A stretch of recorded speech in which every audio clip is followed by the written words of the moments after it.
My girlfriend and I are the adventurous type. We like to go out of the house as much as possible, doing literally whatever outdoor activity we can do.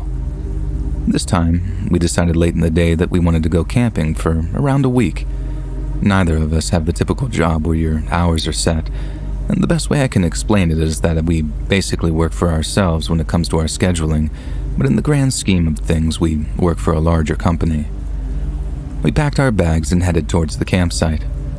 It's a state park where you can camp for free for up to 14 days without permits or approval needed. We were driving along a dirt road for a while, and I made the horrible mistake of not turning on my high beams.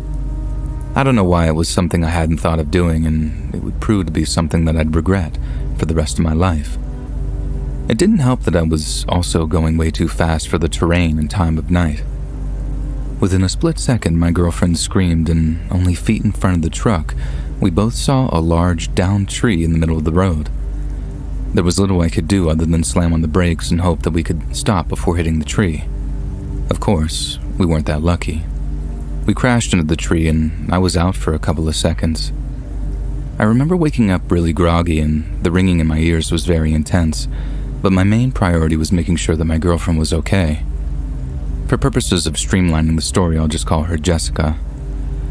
I looked over at Jessica, and she was completely out. It was dark, but the moon was lighting up her face enough for me to see that her eyes were closed. I yelled her name to try to wake her up, but she wasn't responding to it at all. I took my phone out of my pocket and turned on the flashlight and pointed it at her. I didn't really know what to expect, but what I saw was something I definitely would not be able to predict at all. I saw the blood first. She was wearing a white shirt, so it was pretty apparent. And then, of course, I noticed the tree branch puncturing through her chest. It wasn't a huge branch. It was probably the same circumference of maybe like a finger or something. I know that's kind of a strange comparison, but I literally can't think of anything else to compare it to. It had come through the windshield, and it was still attached to the tree. I didn't want to shake her because I didn't want to cause any more trauma to her body in the process of trying to wake her up, so I just didn't touch her at all. I tried calling 911, but there was no service. I started trying to think of what I could do to help her, but there were so few options. The truck wouldn't even start, so even if driving away was the right idea, it wasn't an option. I had a knife in my pocket, so the next logical solution in my mind was to cut the branch from the tree and try to get her out of the truck and lay her down on the side of the road so I could get help, knowing someone wasn't going to crash into our truck and only make things worse. I hopped onto the hood of the car and tried so hard to cut that branch, but the knife was small and I was getting nowhere with it. I started to panic. It had already been over 30 minutes and she still hadn't woken up. I got back into the truck and I just started to pray. And that was weird for me since I hadn't prayed since I was a kid, but at this point I was willing to try anything. It felt like I was praying for hours, but only another 30 minutes had passed. I was only holding on to this glimmer of hope because she wasn't actively bleeding during that 1 hour. The branch wasn't in the center of her chest, so I was hoping that it missed her heart. I felt her pulse, and it wasn't strong, but it was still there. All I could do was wait for someone to hopefully come along and help us. I don't know if it was God or luck, but I started to see light coming from behind us. It filled the inside of the truck, and I got out as fast as possible and started screaming and waving at the driver. He stopped right behind her truck and rolled down his window and asked what was wrong. I started explaining to him fast, and he told me to slow down since he couldn't understand me. I explained slower, and the expression on his face changed instantly when he realized what I was saying. He got out of his truck and went over to the passenger side door with his flashlight and shined it on Jessica. I heard him curse under his breath and told me that the only hope that she had would be to cut the branch and try to drive her down the mountain to the EMT station since he also had no service. He had a chainsaw in the back of his truck, and I was terrified the shaking of the branch would hurt her even more, but there really was no other choice. He started sawing about a foot in front of her chest. I covered her with a blanket to try to minimize any sawdust from getting in the wound. It did vibrate her body a little bit, but she wasn't conscious, so at least she wasn't in pain, so I thought. Finally, she was free from the tree. The man helped me pick her up as gently as possible, and we placed her in the back seat of his truck laying down. I got into the passenger side and the man turned around and began driving down the mountain. Jessica stayed unconscious the whole time. It took us 20 minutes to get to the EMT station that I didn't even know was there. They were surprised to see us since usually they get called to emergencies. They loaded her into an ambulance and I got in with her. And the nearest hospital wasn't too far away, thank God. But it wasn't a trauma center, so she had to be airlifted to the bigger city that was around an hour away by helicopter. She had a punctured lung, but thankfully she hadn't lost much blood and her heart wasn't damaged at all. The doctor said that if it had been only an inch to the left, it would have pierced her heart and she probably would have died within minutes after the accident. She stayed in a coma for almost 2 weeks, and when she eventually woke up, she could barely speak because of the pain that she felt in her chest. She stayed in the hospital for over 2 months. She had intensive surgery to try to repair all of the damage, but it's possible that she might even need a transplant for her lung in the future. I'm just grateful Jessica survived and have stayed in touch with the man who saved her life. Jessica is currently still on oxygen and has trouble breathing from time to time. I take her to monthly appointments and we're doing everything we can to hopefully someday see her fully recover, although we have come to terms with the fact that that may never happen. I asked her to marry me while she was still in the hospital, and she said yes, and no matter what happens, I'm looking forward to spending the rest of our lives together. I'll never forget that night, and oftentimes I struggle to forgive myself for what happened, but I'm also glad it's something that she doesn't have to remember.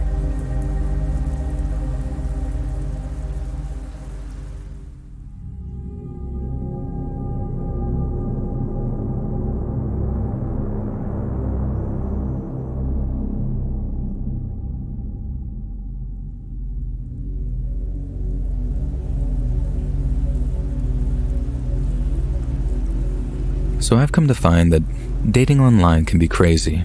Let me just say that before I say anything else. You see pictures of someone online, talk for a while, and then meet them, not even knowing for sure that they're the person in the picture. It's really absolutely insane. I only wish that I knew that before downloading Tinder myself. I had gone on a few dates with guys that I met on Tinder, but nothing ever worked out. Most guys just wanted hookups or aren't ready for commitment. Of course, there are also some creeps, but I didn't come across those types too often. After having Tinder for a few months, I met a guy on the app who seemed way too good to be true. He was absolutely gorgeous, and when he messaged me, I was so excited. I got even more excited the more we talked when I realized that we had so much in common. He was so nice and funny, and from what he told me about himself, he really seemed like my dream guy, you know?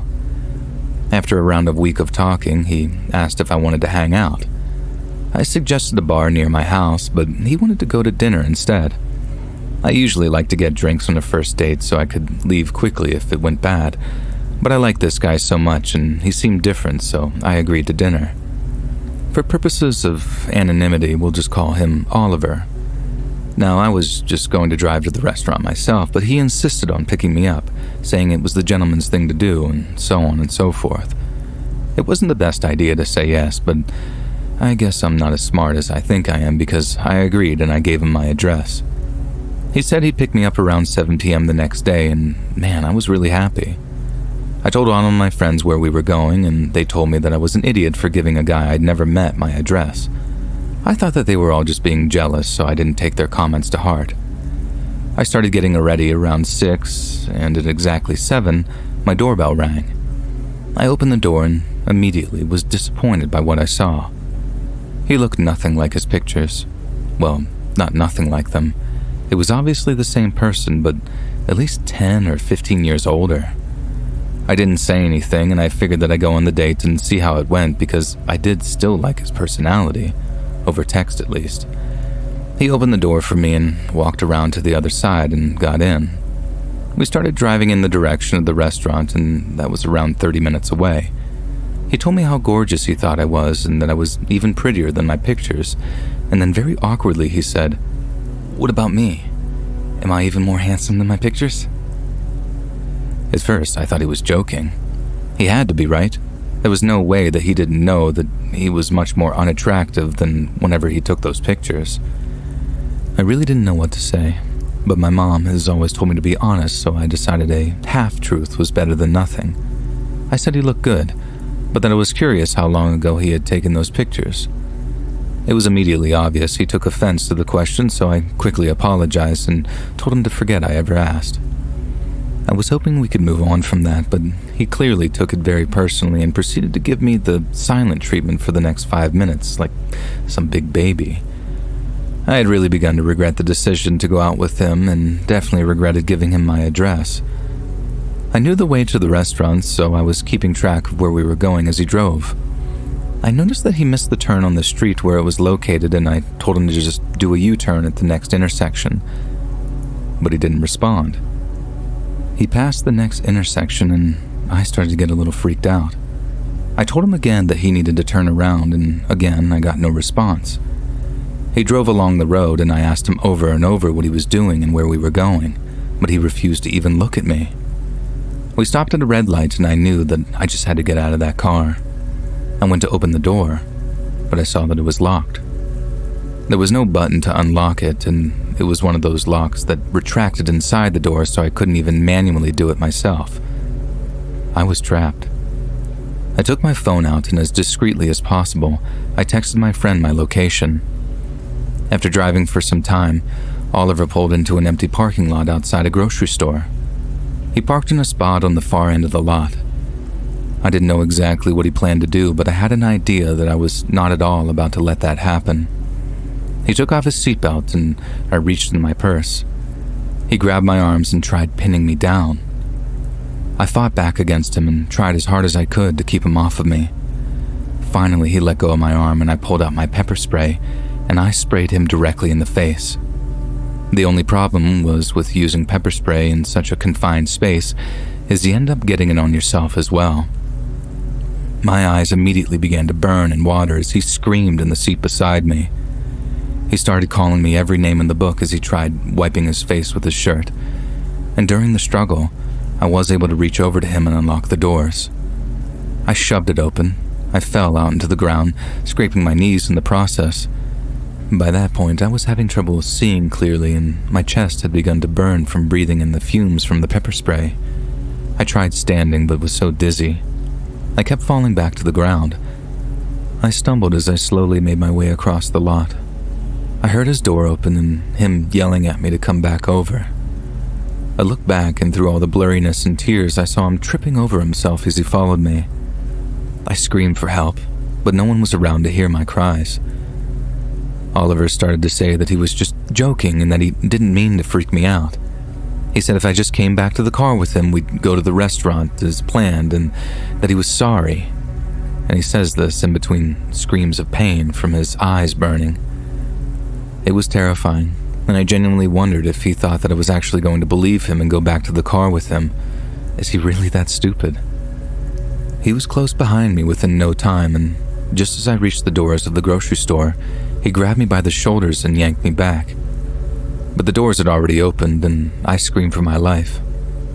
I saw a man came running out and told Oliver to get off of me, which he then did immediately. And the man helped me up and tried to keep Oliver there, but there was no stopping him from getting back in his car and driving away. The police were called in that moment, and they told me that they'd open an investigation, but nothing ever came of it. And believe it or not, this guy was never found. I moved out of that house that I was living in at the time and just moved back in with my parents. I started to get really paranoid for a while that he would find me, but it still hasn't happened. I use my story now as a cautionary tale for other women going down the same path that I once was. Even you men out there, you never know who wants to hurt you, but it can and does happen, so please be careful.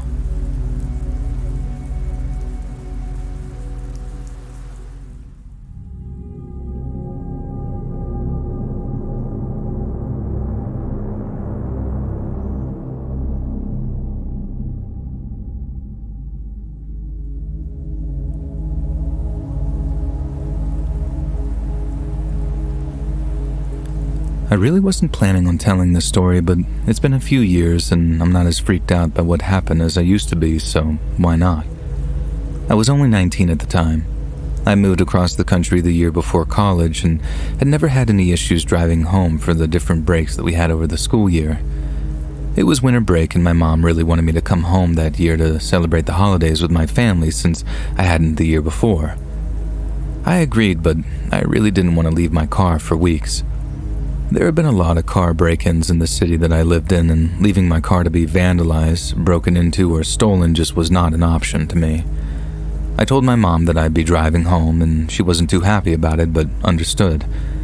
She offered to have my dad fly out and drive with me, but I didn't want them to go through all that trouble, and I thought a few days on the road by myself would be a good thing.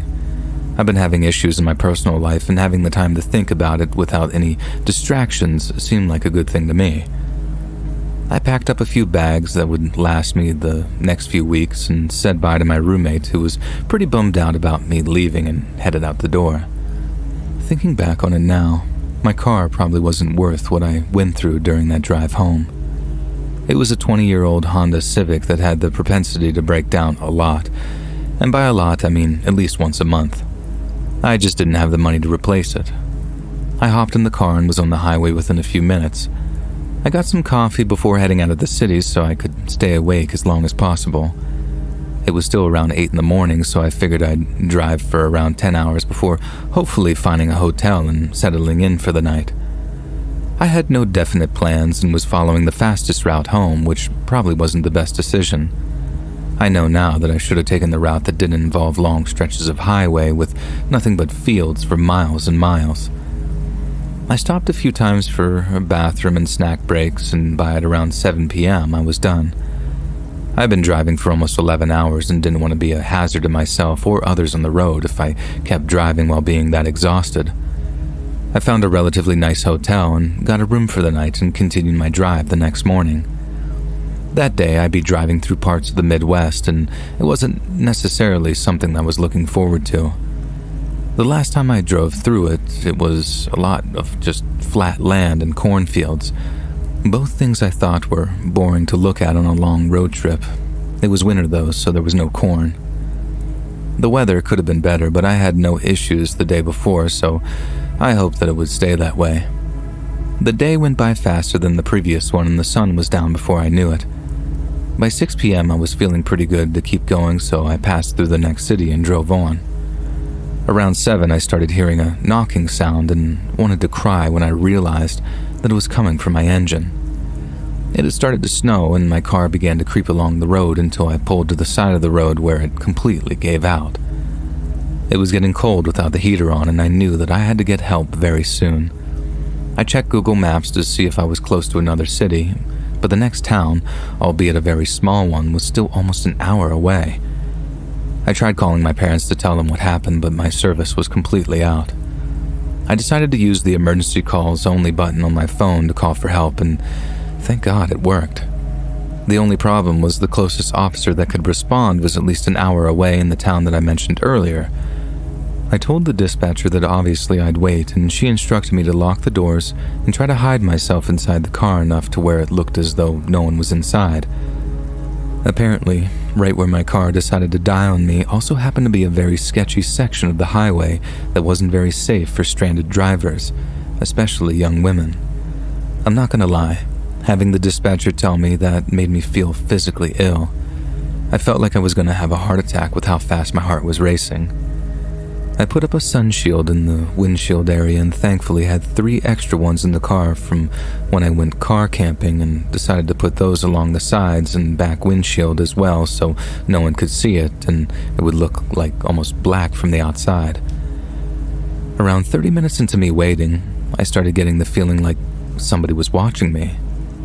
Now, I tried convincing myself that it was just because of the situation that I was in and that all the windows were covered anyway, so there was no way that that was possible. I wanted to shake it off, but the feeling just wouldn't go away. No matter how much I told myself that I was okay, there was something inside of me telling me the situation I was in was about to get very, very scary. I turned on the screen on my phone and faced it in the direction of the windows, not knowing what I was about to see would traumatize me for years to come. At first, I felt some ease seeing only the reflection of the sun shield. I turned my phone towards the passenger side windows, and in the small crack that wasn't covered, to my horror, a strip of window was visible, and on the other side of the window was the face of a man pressed against the glass with a smile, staring directly at me. My first reaction was this blood-curdling scream. It was a sound that I didn't know that I even had the ability to make. It was like fear itself was manifesting in sound. It almost actually rang my ears, and the second the scream left my mouth, I watched as the man lifted his face from the glass and heard him begin to laugh, the most awful, guttural laugh I'd ever heard. Immediately, I heard the car move as the man violently tried the door handle to get access into my car. I was screaming and crying as he hurled himself around the car, howling like he was some animal between his laughing. It felt like he was taunting me in a way. I called 911 again and was screaming that I needed help now. The woman who answered the second time wasn't as friendly as the first I'd spoken to only 30 minutes prior. She kept yelling at me to stop screaming, otherwise she wasn't going to be able to help me. I was crying, trying my best to calm down as the man outside began to bang on my window with what sounded like a hard object that possibly would make it possible for him to break into my car. The dispatcher began threatening me, telling me that it wasn't okay to prank 911, even though I insisted what was happening was very real. After 10 minutes of just pure agony, trying to make her understand as the man just outside my car was putting me through this, she hung up on me. And I felt completely helpless. In the moment, the only relief that I was feeling was the fact that he hadn't been able to break into my car.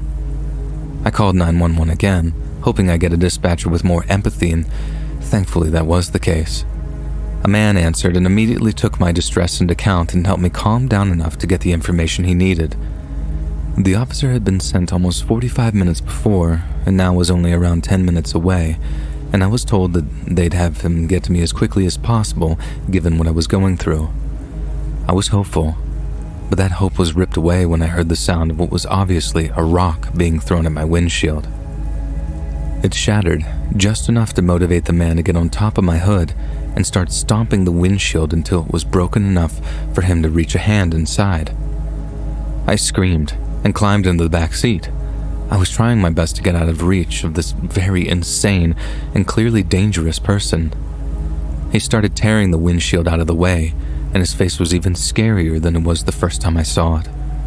I was paralyzed with fear as I watched him begin to climb between the glass into the car. I had no choice but to get out of the car and hope the officer was close by. I opened the door and turned on my phone's flashlight. I faced it toward the hood and was so relieved to see that he had become stuck. He was trying to climb out but wasn't able to.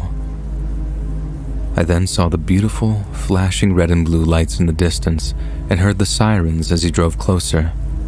I started frantically waving him down, and he pulled up beside me. He was out of his car in seconds, and another police car was pulling up behind him only a few minutes later. I was placed in one of the cop cars and watched as they actually drew their guns out, demanding that the man climb out of the car. This crazy guy was screaming and thrashing his body around. One of the officers grabbed him by the ankles and pulled him out of the vehicle. The man tried biting him multiple times before being slammed to the ground and handcuffed. They put him in the back of the other car and told me more officers would be coming down to take pictures of the scene, and a tow truck would be down to tow my car. I was driving to the police station and gave my statement about everything that happened. I called my parents, who bought me a plane ticket home from the nearest airport, which the officers were nice enough to drive me to. I wish I could tell you the man who did that to me even gave a reason as to why, but he didn't. He was so mentally deranged that they said that he wasn't even fit to stand trial eventually, and I guess he was taken to some state mental hospital where the last I heard he's still there. I wish that there was some justice for the hell that he put me through, and maybe some people would say there was, but to me, it wasn't justice. He isn't being punished. I am. The memory of what happened punishes me every day. It's gotten easier to deal with as time goes by, but it'll always be there to torture me anytime I'm reminded of that man in the window.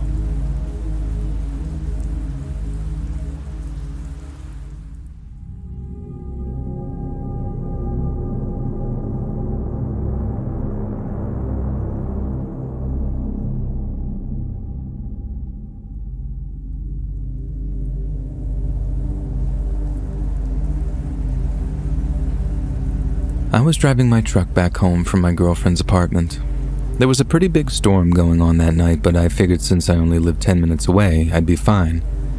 I would have stayed at her place, but I had to work early the next day and all my work clothes were at my place.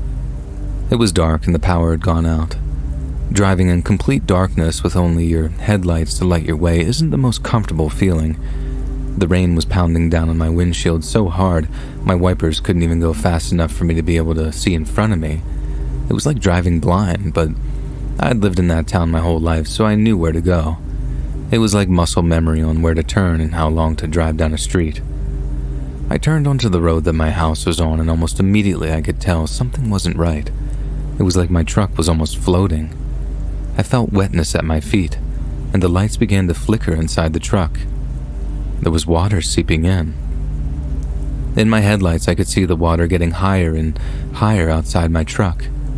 The water came in faster and the truck was sinking into it. The current was taking my truck further in and there was nothing I could do. I took off my seatbelt and tried opening the door on the side and it wouldn't budge. The water was at my knees now and I took deep breaths. My dad always told me not to panic in a scary situation because panicking won't save your life. I had a waterproof flashlight in my glove box and I took that out. I turned it on and looked around for anything I could break the window with. The car had shut off completely by then and the power windows were not an option. I just cleaned the truck out the day before and unfortunately that meant taking out all my tools so I could organize my box. I only had my sweater, the small flashlight, and a pocket knife at my disposal. I called 911 and was greeted by a recorded message telling me every dispatcher was currently handling a call and they'd get to me as soon as possible. And that's when I started to panic. I needed help and it seemed like I wasn't going to get any. The water was now at my belly button when I decided to squat on my seat and try to keep my head above the water as long as possible.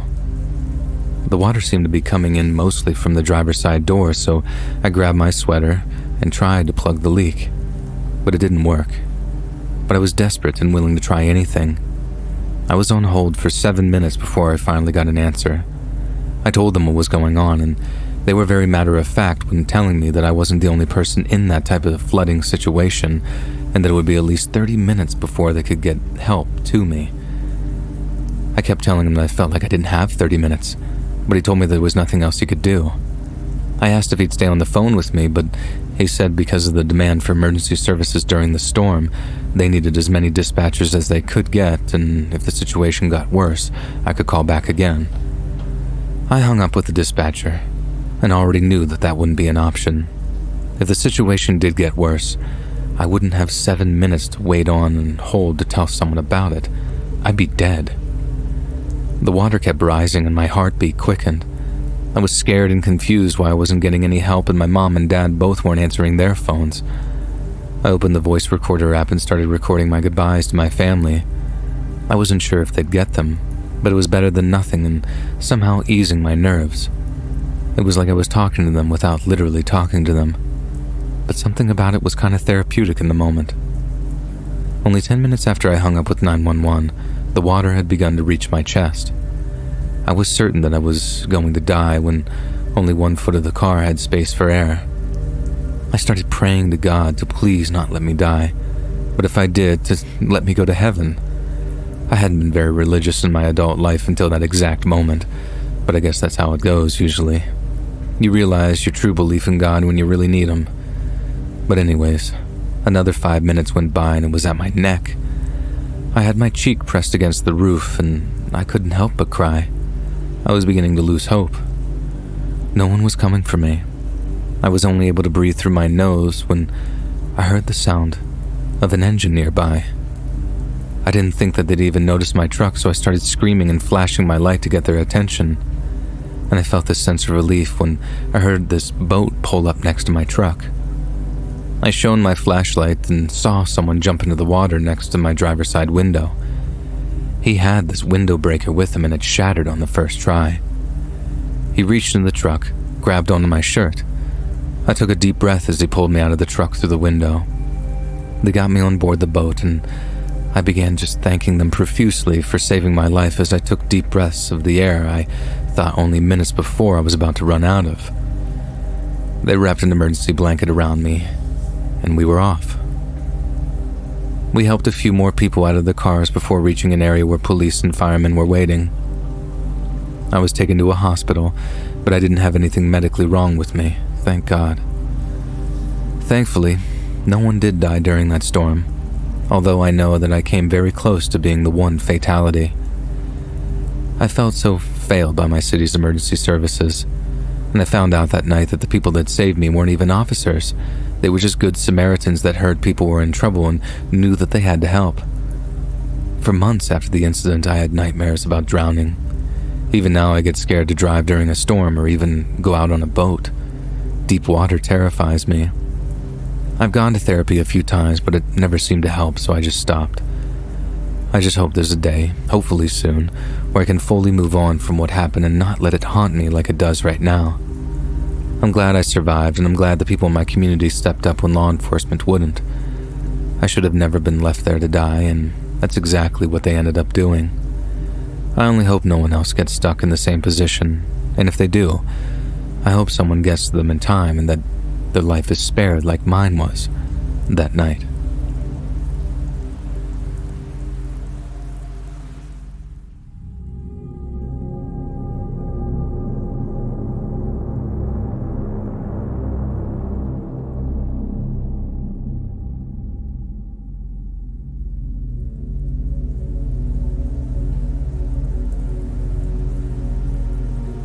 I had just gotten off a close to 24-hour shift. I worked in construction, and management had no problem overworking us if there was a deadline and we weren't close enough to being done. We were given overtime, so a lot of us were fine with it. I was driving home from the job site, and because it was close to 3 a.m, there weren't many other cars on the road. I gotta admit that I was way too tired to actually drive. I've been up for almost 40 hours total, and yeah, I was being reckless, but wanted so badly to get home and just go to sleep. I was drifting to sleep a few times during my drive home, but was immediately woken up by the sight of a young girl sitting by herself on the side of the road. I passed her at first, but my gut told me to just turn around and see if she needed help. I pulled up beside her, and she looked up at me. She couldn't have been any older than 7 or 8 years old. I asked her what was wrong or if she needed help, but she wouldn't say anything. I felt wrong leaving her there, so I opened my car door and told her to get in and that I wasn't going to hurt her. She was a little hesitant at first, but she got in anyway. I planned to take her to the nearest police station so they could hopefully find out who she was and get her back to her family. I tried numerous times to get her to tell me anything about herself, but she said nothing and instead just continued to stare at me. Her eyes were on me the whole time. We drove in silence for another 10 minutes when I saw another child sitting on the side of the road. I felt like I was going crazy. There was no way this was happening again. I pulled over, and this time it was a little boy, and he also wouldn't say anything. And I figured, hey, why not? Jump in the car. And they did with zero hesitation. I started asking him the same question that I asked the girl, but just like her, he didn't speak, and he also just kind of stared at me. I started getting a little freaked out and worried that I'd just gotten myself in the middle of something very, very serious, but I knew that I had to help these children no matter what. I started to think about what it could possibly be. Were they kidnapped and then abandoned on the side of the road? Was it some kind of trafficking situation? Were they lost? I had no idea. Another 15 minutes go by and it happens again. Only this time there's a car seat on the side of the road. I pulled over and got out and was horrified and shocked to see a little baby inside. I couldn't tell the age, but it looked relatively healthy. It was looking up at me, and I knew that I had to take it to the station with me. And I put the car seat in the back of the car and called the police the second I got service. They instructed me to go to the hospital that was a few miles away and that they'd meet me there. We arrived shortly after the call, and I pulled up to the front. I got the car seat out and instructed the children to follow me inside, and they did so without saying a word or making a fuss. I walked inside, and only the receptionist was there. I told her what was going on, but the only response that I was met with was this very confused look on her face. I motioned the children to go up to her, and they just stood next to her. I kept asking her for help, but she just looked around and wouldn't do anything, and I didn't understand why. She kept asking me if I was okay, and I didn't know why. I told her I was fine, but that the children needed help, and the baby looked cold. She asked me over and over what children I was talking about, and no matter how much I pointed at them or told her where they were, she acted like she had no idea what I was talking about. I was getting frustrated, and at this point I had no idea what to do. She told me to repeat myself, and I just told her again exactly what happened. The whole time I told the story, she just looked where I was pointing, but something was off. It was like she was looking through the children instead of at them. Just as I was finishing the story, 2 officers walked in. She had me tell the story again to these officers who were just as confused by it as she was. They looked around for the children that were standing right in front of them, and then I was getting confused. They had me sit down and very calmly told me that there were no children with me, and I was carrying a tool bag, not a car seat. I looked down and still saw the car seat in my hand and the children standing nearby, and begged them to get them help and reunite them with their families, but they were adamant and very serious about what they were telling me. They told me over and over that there was no one there and that I was having some sort of episode. I've never had any mental health issues, and I told them that, but it didn't matter. I was admitted under a 72-hour psych hold because they thought I could be a possible danger to myself or others with the hallucinations I was having. They were worried mostly because I was so sure of what I was seeing. I thought that they were all crazy and that only I was the sane one. For the next few days, I was given many tests and evaluations to try to figure out what was going on with me. At first, they thought it was from sleep deprivation. It's common for people to hallucinate from lack of sleep, but when the hallucinations continued even after hours of sleep, they knew that there was something else wrong. I was scared. I called my mom, who came down and went through our family's medical history with the doctors, and after the 72 hours were up, I decided to just stay at the hospital. I didn't understand what was happening, but I knew that I needed help. For the next 2 weeks before my diagnosis, the children followed me everywhere. They watched me sleep, they kept me company, but still they wouldn't speak. At first they were comforting, like I wasn't alone, but eventually they became a reminder of the fact that something was wrong with me and I wasn't able to live my life until they figured out what it was. The hallucinations stopped being my only symptom, though. I started having speech problems and couldn't think straight, and that's what tipped off the doctors that it might be something else. They'd done scans but had seen nothing. I was told if the last MRI they were going to do during that particular hospital stay showed nothing, that I'd have to leave and come back on a later date for more scans that would hopefully show more. I knew what they meant. If I did have some sort of brain tumor, I didn't want to have to wait for it to grow before they could do something about it. We did the MRI, and thankfully, one doctor, of what seemed like way too many, noticed a shadow. I did have a brain tumor. It was small, but it explained all my symptoms. It was determined to be a malignant frontal lobe tumor that was compressing the optic nerve, and unfortunately it wasn't something they could operate on due to its close proximity to the optic nerve. But they were hopeful chemo and radiation would kill the cancer cells since it had been caught so early. I started chemo and radiation, and after a few weeks, the hallucinations occurred less and less. Part of me misses them when they aren't there, but most of me was happy that it meant that I was getting better. Most people probably wouldn't understand, but maybe some will. I'm still currently undergoing treatment, and my doctors are hopeful that I'll be in remission soon. I'm grateful for what happened that night. If I hadn't seen those children in the road, hallucination or not, I never would have gone to the hospital, and they never would have caught the cancer that early on. I'm still not positive on my official prognosis, but I like to think it's good. I have to have hope. Otherwise, I have nothing.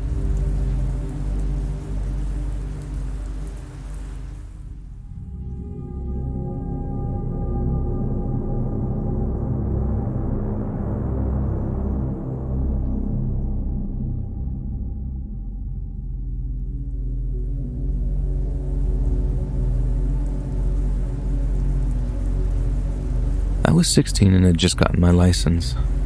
Think of the typical self-absorbed idiot 16-year-old guy. Yeah, that was me.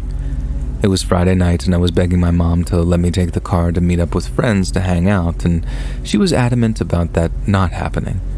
She kept saying that I was probably going to go out drinking and she didn't want me to be an idiot and drive drunk. I kept telling her that I wasn't going to, but she was set in her decision. I told her that I hated her, and I went to my room, set my own decision to sneak out later and take the car. Around 11 p.m., my mom was asleep in bed, and I didn't have to worry about my dad hearing me because he was out of town. I opened my window and hopped out into the front lawn. I had already taken the keys earlier in the night, so as quickly and as quietly as I could, I got in the car and drove away. My mom forced me to install Life 360 on my phone, so I just turned it off to prevent her from knowing where I was if she did notice that I was gone. She was the type of mom to call the police to go looking for me if I wasn't home when I was supposed to be. I texted my friends and asked them where they were, and of course, they had driven to LA. I was over an hour away from where they were, and I hate to say it, but I still decided to go. I was on the freeway for a while because of traffic and decided to take some side streets because I hoped it would be faster. It really wasn't, but that's just the joys of living in Southern California. Traffic everywhere, all the time. Well, eventually I got lost and I didn't want to turn my phone on to look at a map, so I tried to get myself to a freeway to hopefully find my way to get back home. Time was going by so fast, and the later it got, the more lost I felt like I was getting. It's not easy for me to admit, but I was scared, and honestly, I wanted my mom. I was going down side roads, alleys, and through some not-so-safe-looking neighborhoods, not really thinking about my own personal welfare. I turned down another narrow road and was shocked to see a truck blocking the way. It was parked sideways like it was deliberate. I tried reversing, but was met with a man, now pointing a gun at my face, pounding on my window. I started sweating, and I didn't know what to do, so I did as I was told. He told me to open the door and get out, so I did. He pulled me out of the car and shoved me to the ground.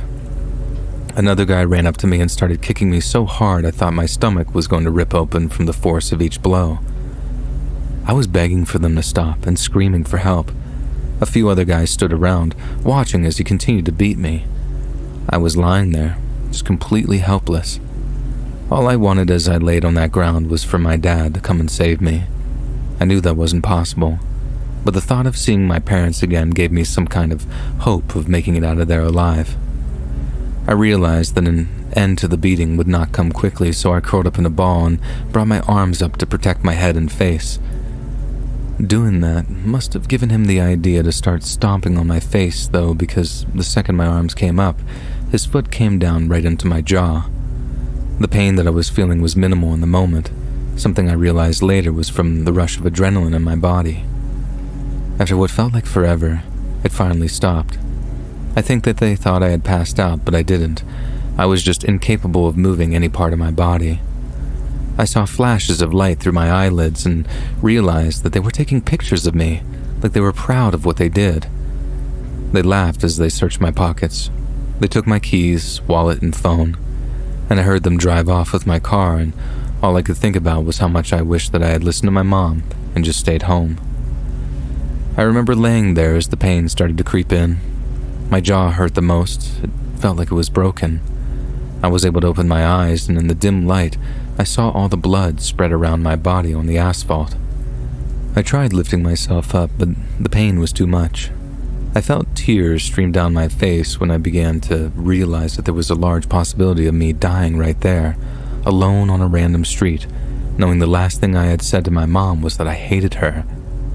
I didn't hate her. I wanted to see her more than anything. I wished that she was there with me, getting me help and telling me everything would be okay. I must have passed out because the next thing I remember is the paramedics waking me up and asking me my name and what had happened. I was still lying in the middle of the road as they began to load me onto a stretcher as the ambulance waited to take me to the nearest hospital. I was barely able to speak, but managed to tell them my name before blacking out again, I guess. I woke up in the hospital a week later with my jaw wired shut. Apparently it had been broken from the stomp to the face. My mom was sitting by my hospital bed when I woke up, and she cried as I told her and the police all the details of what I'd been through. They said it was probably part of some gang initiation and that I was lucky to be alive. The doctors told me the same thing as they described my injuries. I had multiple broken ribs as well as a massive internal bleeding from being kicked in the torso so many times. Along with a broken jaw, I had a broken nose, other extremely painful facial fractures, but most horrifying injury of them all was the discovery that my Achilles tendons had been cut. To this day, no one can tell me why they did that and why I didn't feel it when it happened. I had to have surgery on both my ankles and even now face the possibility of even more surgeries and physical therapy before I can even think of walking normally again. I had to stay in the hospital for months before being allowed to go home. I feel so stupid for what I did, but what happened to me was literally the worst case scenario of what could happen when you take your parents' car as a teen. I'm not telling the story to make you think that this is what happens when you disobey your parents. This is not common. I guess I just want to say that sometimes your parents really do know best, and when they tell you no, or that something isn't a good idea, it really is because they care. They know more than you, and don't take their life experience, wisdom, and unconditional love for granted.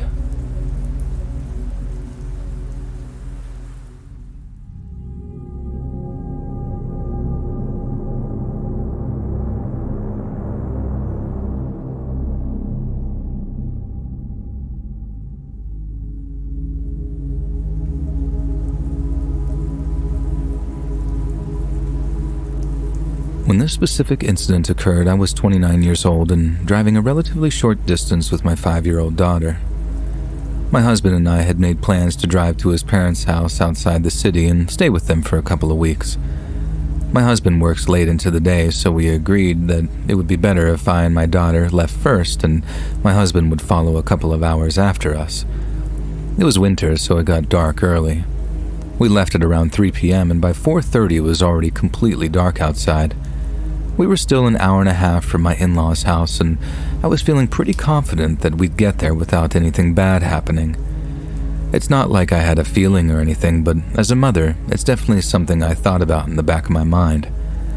We were driving back down a back road that had no streetlights and was otherwise completely desolate. I didn't necessarily love the feeling of being completely alone, but I tried my best to just brush it off and kept telling myself that we'd be there before I knew it. We'd driven this road countless times before and never had anything happen to us. We were 30 minutes from the house when I started seeing some flashing lights in the distance. They were 2 blinking yellow lights in the middle of the road that I quickly recognized as hazard lights on a car. I started getting this nasty feeling and just didn't like the fact that they weren't pulled over to the side of the road, but instead were in the middle of it.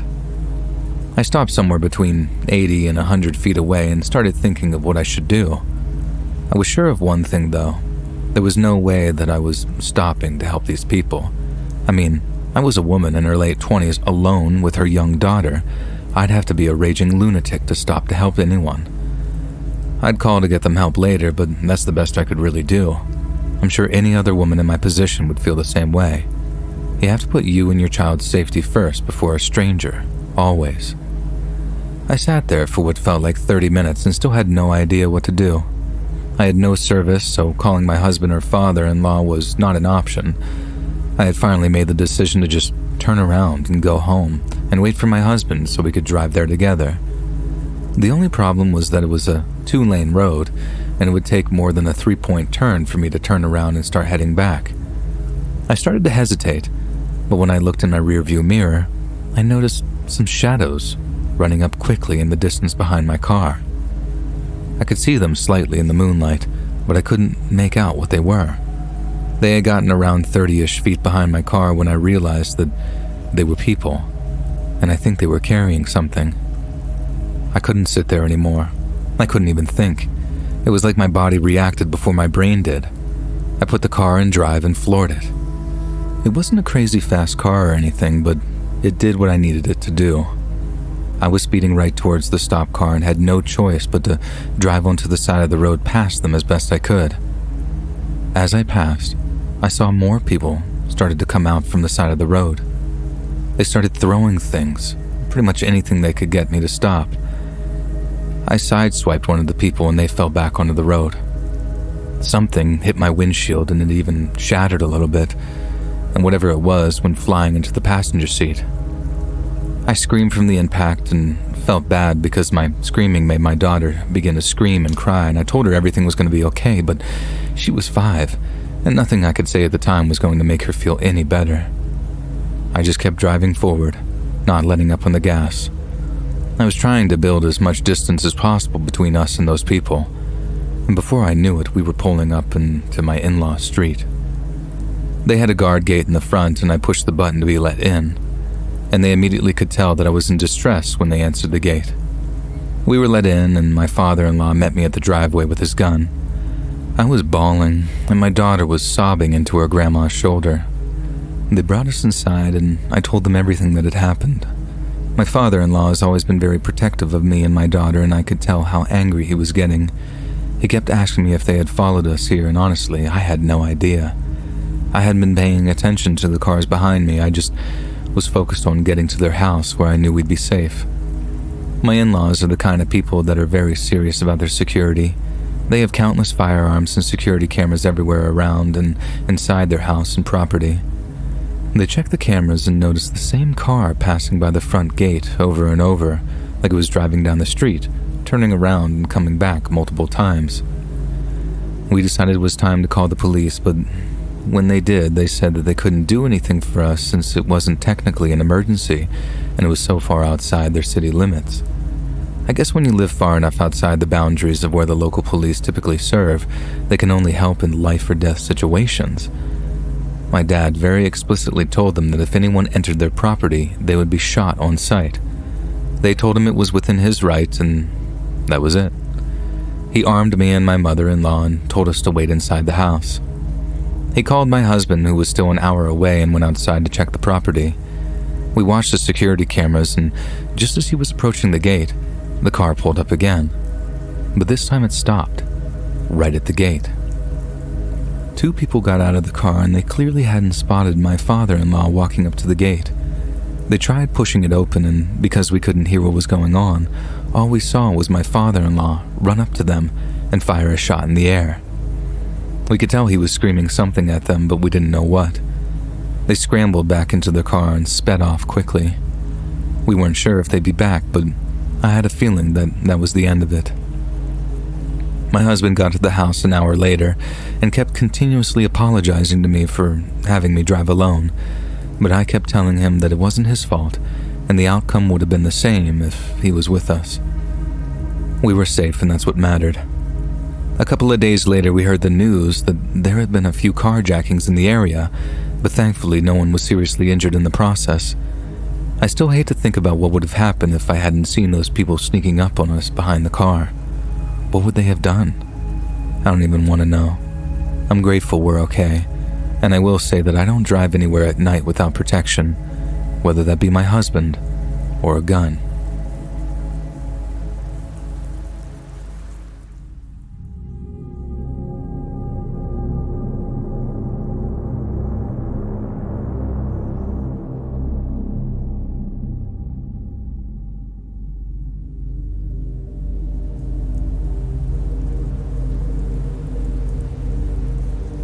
I'm a single mother.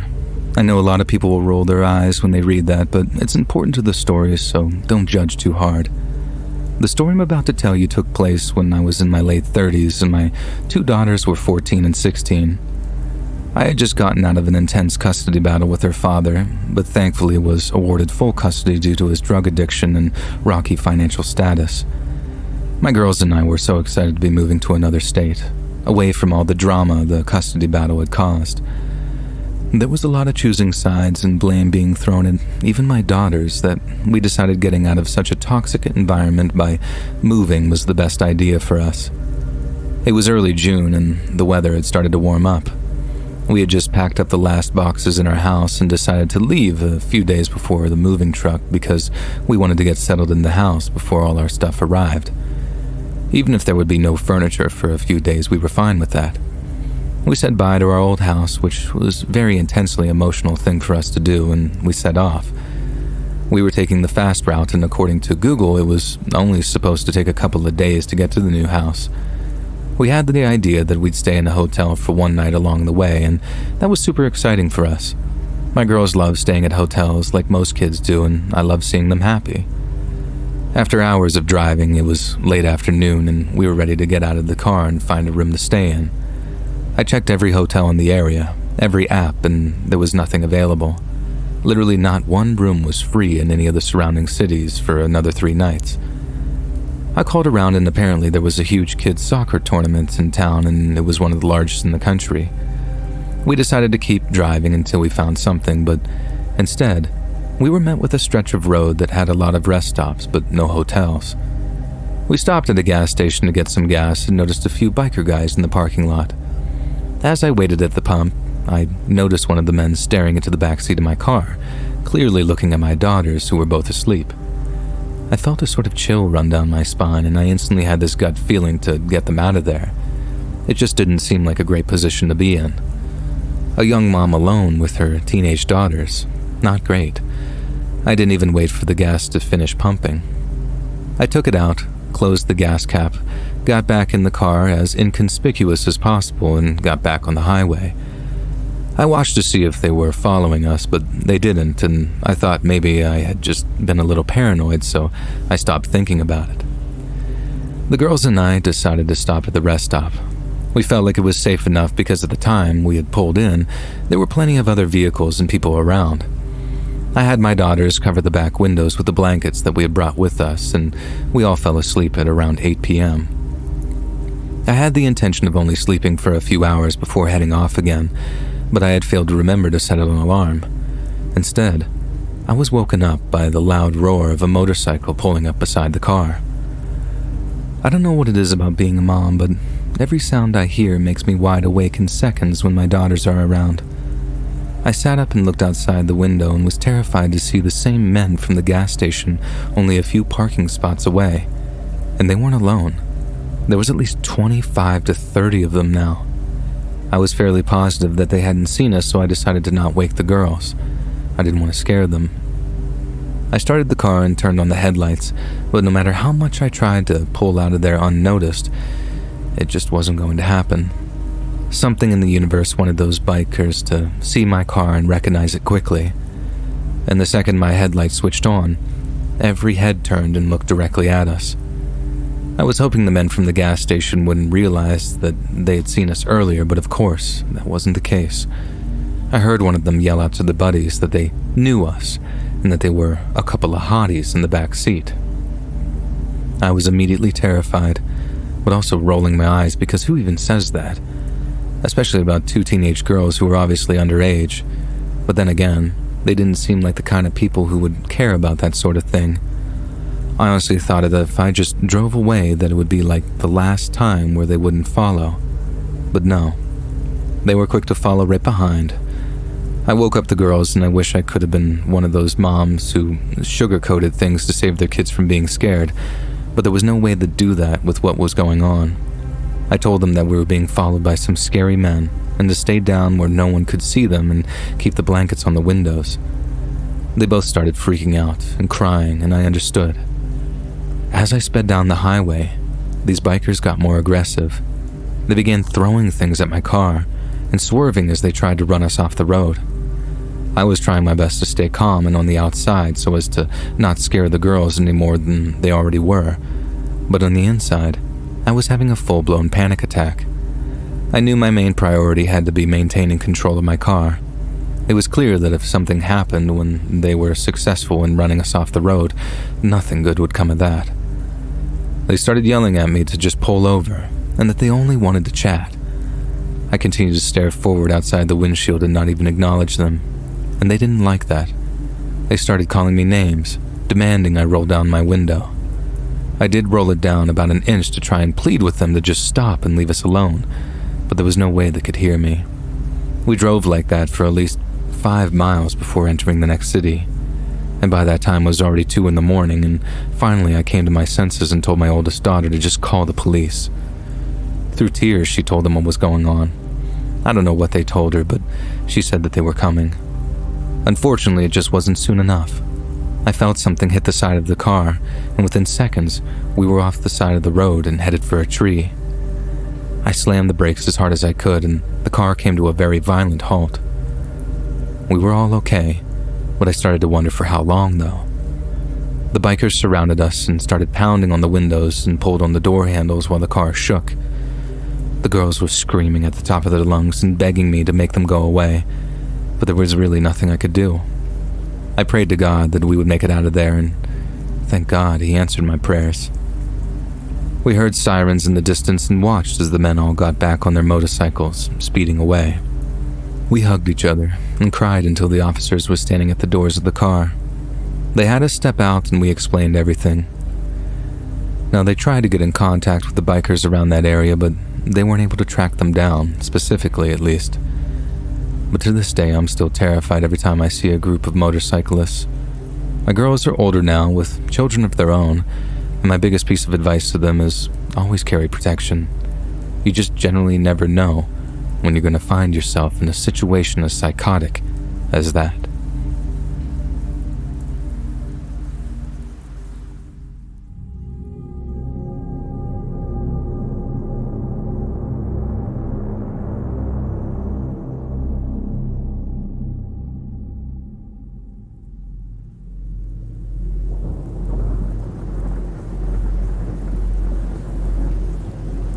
This is a short story that happened to me several years ago when I was a junior in high school. All of my friends got to travel to Myrtle Beach with the baseball team for spring break, but since I didn't play baseball, I was stuck at home. My one friend, Dave, was home too since we were the skaters of the friend group.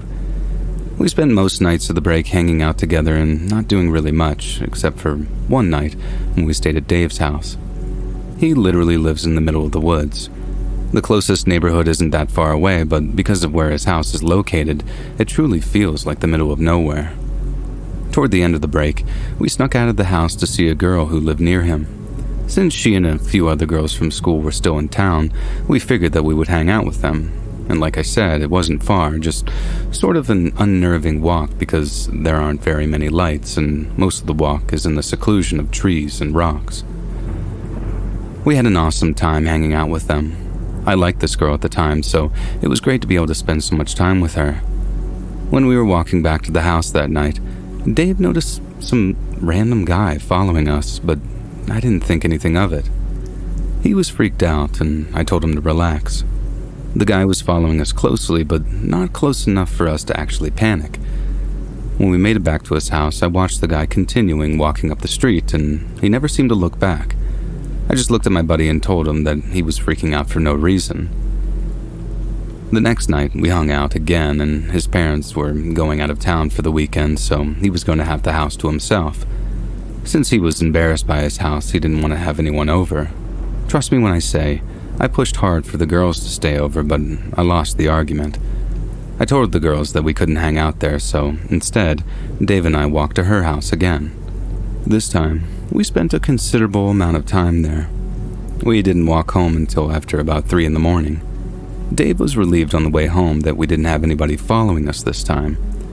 I helped him close up the house, and we got comfortable in the living room before passing out on the couches.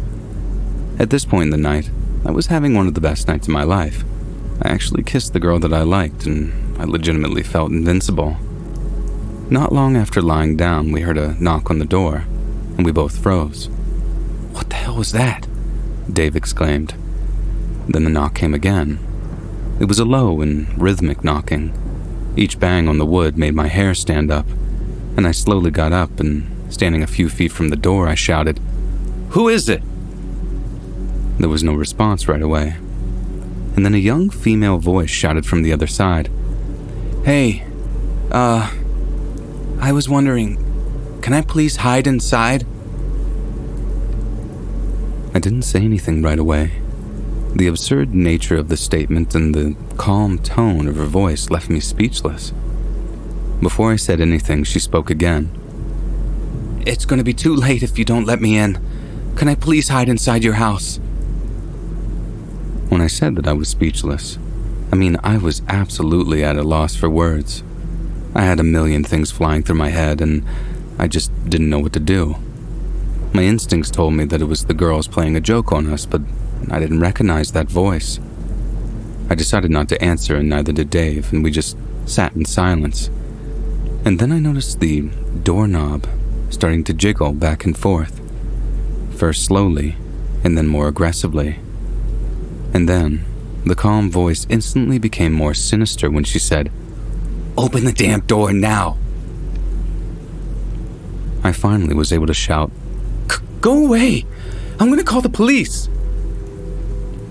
There were no sounds for a few seconds. This woman spoke again. She started in a soft tone, and in the middle of the sentence, I could hear this sinister tone coming out, and she says, "Hun, if you don't open the door right now, I'm going to lose my mind." Dave finally jumped up from the couch and shouted for her to go away. And then a second voice could be heard from behind the door. It was a deep voice from a man, and he said, "Good call, bud. Very, very good call." Right after he said that, I thought I could hear what sounded like footsteps walking away. So I looked out of the window and saw two people walking down the street. One of them looked suspiciously like the person from the previous night. It just seemed very similar in stature. We were terrified and stayed awake for the rest of the night. Since his parents weren't home, we didn't call the police, even though obviously we should have. Dave was scared that his parents would get mad if the police showed up and they weren't home. On Sunday morning, when his parents came home, Dave told them what had happened, and they instantly called the police, calling us stupid, which we were. Better late than never, I guess. And since several hours had passed since the woman had been at the door, the police were honest with Dave's parents and told them that they would probably never catch these two people, but that they would be on the lookout for similar incidents. I have no idea what those two wanted or who they even were. I don't even like being outside at night anymore. That night really messed me up for a long time, and I'm still trying to recover from the mental nightmare I endured.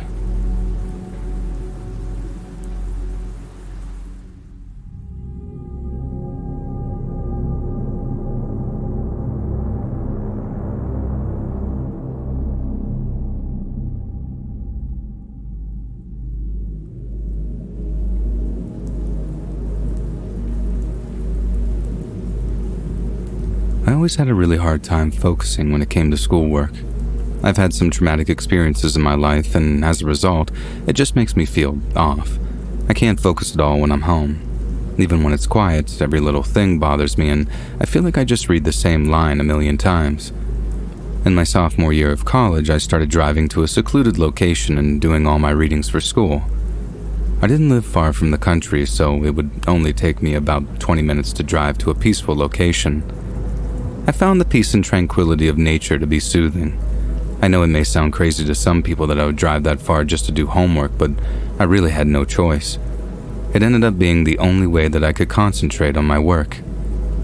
When the end of my senior year was approaching, I started to freak out about one of my big exams.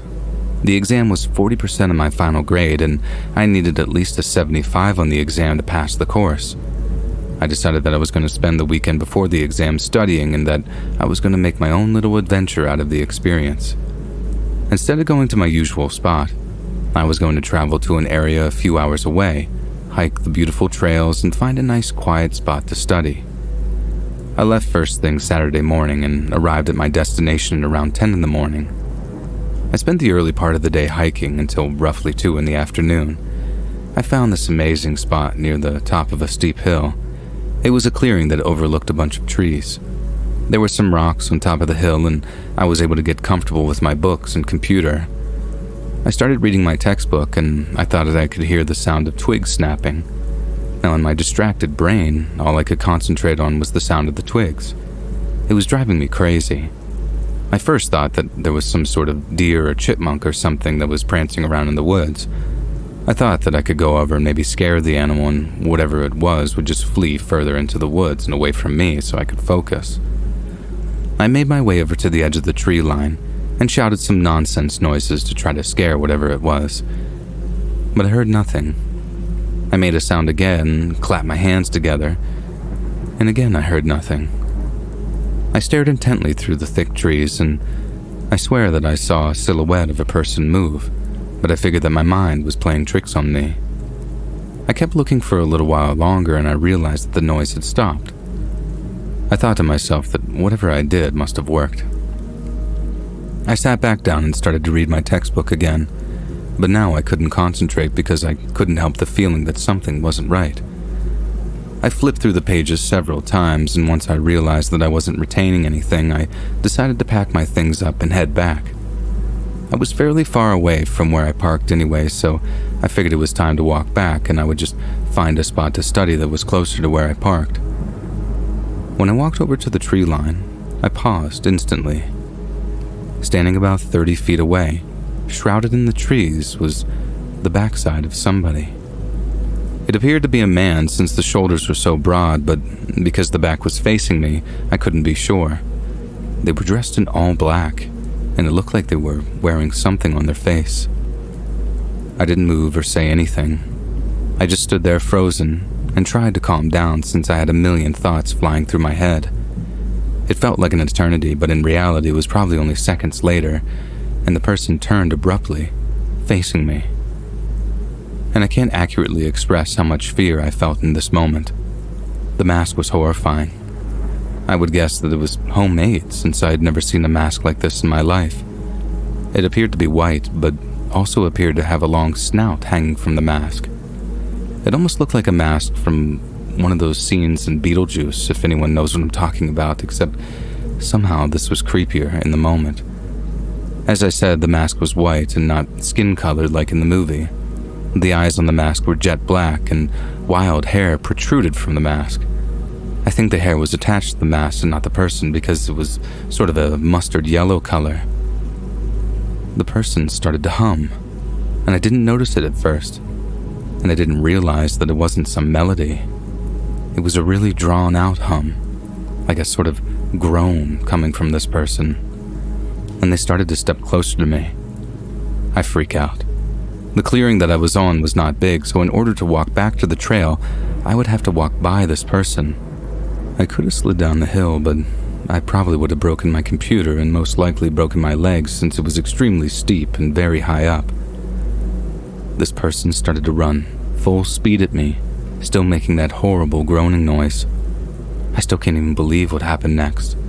The person ran at me, stops, right in front of me. I'm frozen there. And they laugh. And then they just start humming again, but didn't actually lay a single finger on me. Not wanting to know what was happening or taking any chances, I just ran as fast as I could around them. The entire time that I was running, I could hear this person seemingly trying to follow close behind me, still humming, but I didn't bother turning around. I finally made it to my car, and that person was no longer following me. I tried calling the police, but of course, my phone service was pretty shoddy out there, and I drove several miles to the closest town.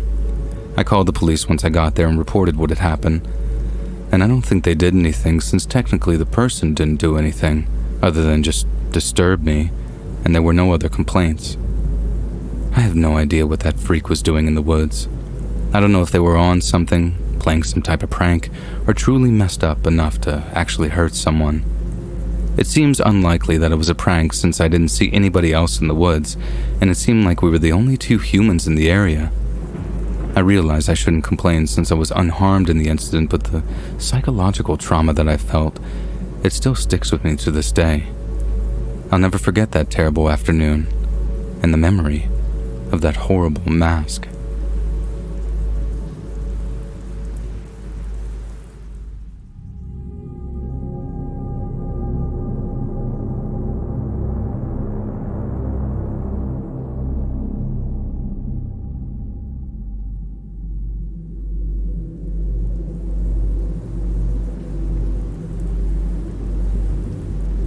Almost exactly a year ago, I had one of the worst experiences of my entire life. My friend Shane decided to have a cookout since a lot of our friends had just graduated from college and were home for the summer. The afternoon started exactly how you would expect a summer cookout to go. We grilled some burgers, drank some beers, and enjoyed a beautiful summer day.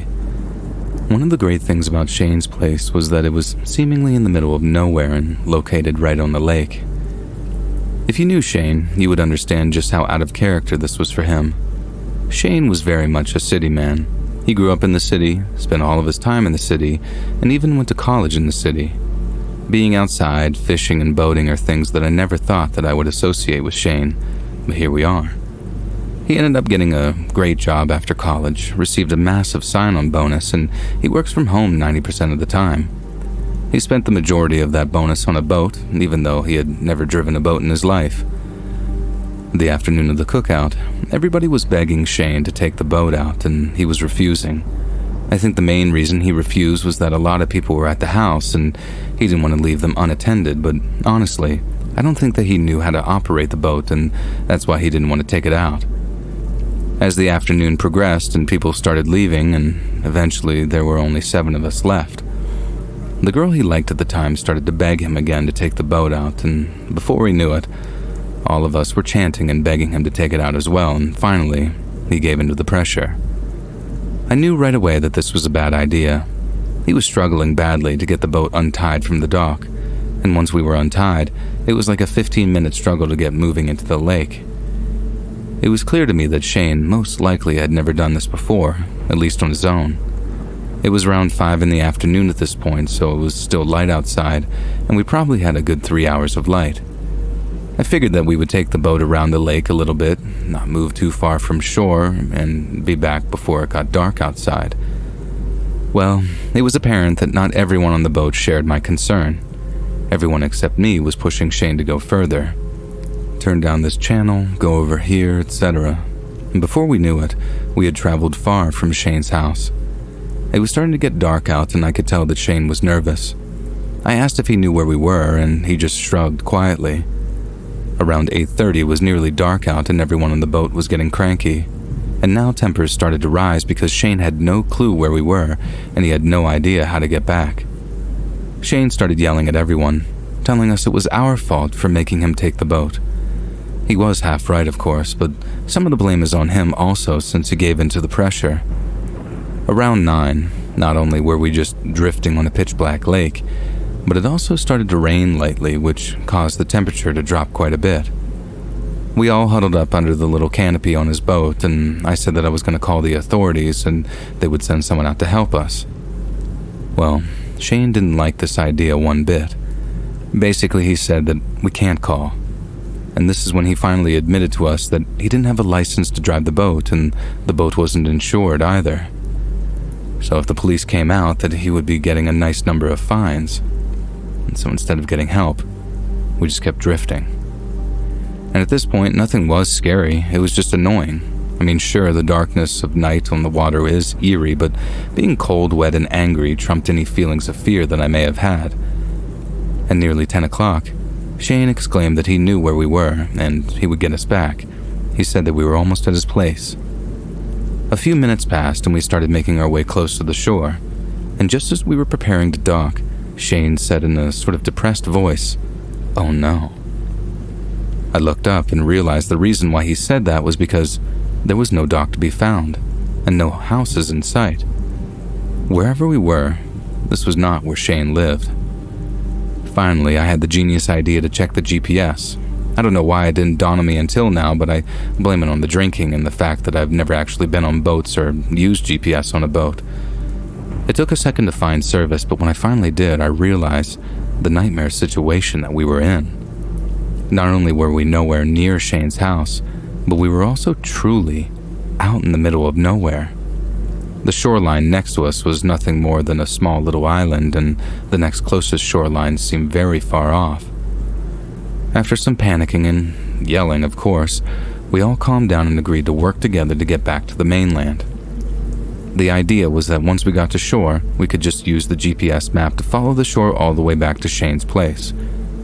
It took a little while, but we eventually got to the shore and started slowly making our way back. About 10 minutes into the trip, we saw a light coming right at us on the horizon of the lake. It was another boat. We figured that we could ask them for help and just make sure that we were on the right track. Shane got the other boat's attention, and that guy was creepy. He was an older man, rough-looking, and I could smell the fish from where I was sitting. This guy was clearly some type of fisherman, and he said we weren't far off and that he would guide us back so we don't get lost. We were relieved, and we started following the fisherman. I started to question him a little since the GPS said that we were going in the opposite direction now. But Shane said not to worry and to trust the fisherman since he probably knows shortcuts or something. At around 11:30, the fisherman docked his boat on this rickety dock somewhere, and he asked us how our fuel was, and Shane admitted that he was nearly out. The fisherman said that he would fill us up, but he needed help getting the fuel since he hurt his back and couldn't lift the containers. So me, Shane, and the other two guys got out and started walking with the fisherman. The girls stayed in the boat, and they seemed kind of freaked out, which I couldn't blame them. Something wasn't really right about this. I didn't know anything about boats, so I didn't know if this was proper boat etiquette or if this was one big red flag. We walked about 100 feet from the boat, and there was a small shack, but no house with it. In fact, there was nothing in the area except trees in the shack. The man said the containers were just inside the door, but the door was heavy. He asked if one of us could get the door. Shane started to open the door, and when he opened it, there was nothing inside. We turned around and the man was running towards Shane's boat. Without saying anything to the girls, he jumped into Shane's boat and turned it on. We could hear these girls screaming and feared the worst. Thankfully, he didn't get very far. Shane and I dove into the water and swam to the side of the boat as the man was beginning to leave. Shane slipped getting into the boat, which alerted the man to our presence, and once he saw us, he dove into the water and just swam to shore. We lost him in the darkness seconds later, and we picked up our two friends on the rickety dock, and I just called the police. With the little service that I had, I didn't care what Shane said anymore. Thank Christ, they eventually showed up, and we realized that we were about an hour away from Shane's house. Believe it or not, they actually found this guy's fisherman boat, but I learned quickly that apparently this boat had been stolen.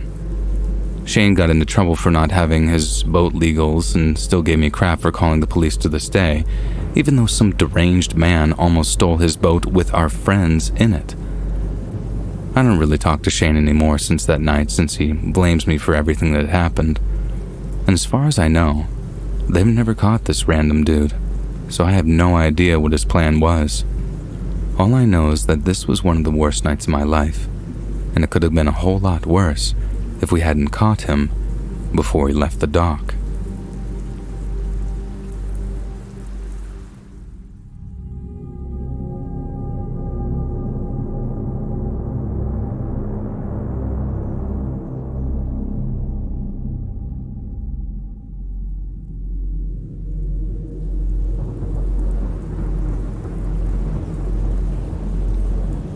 I have spent the better part of my adult life as a painter.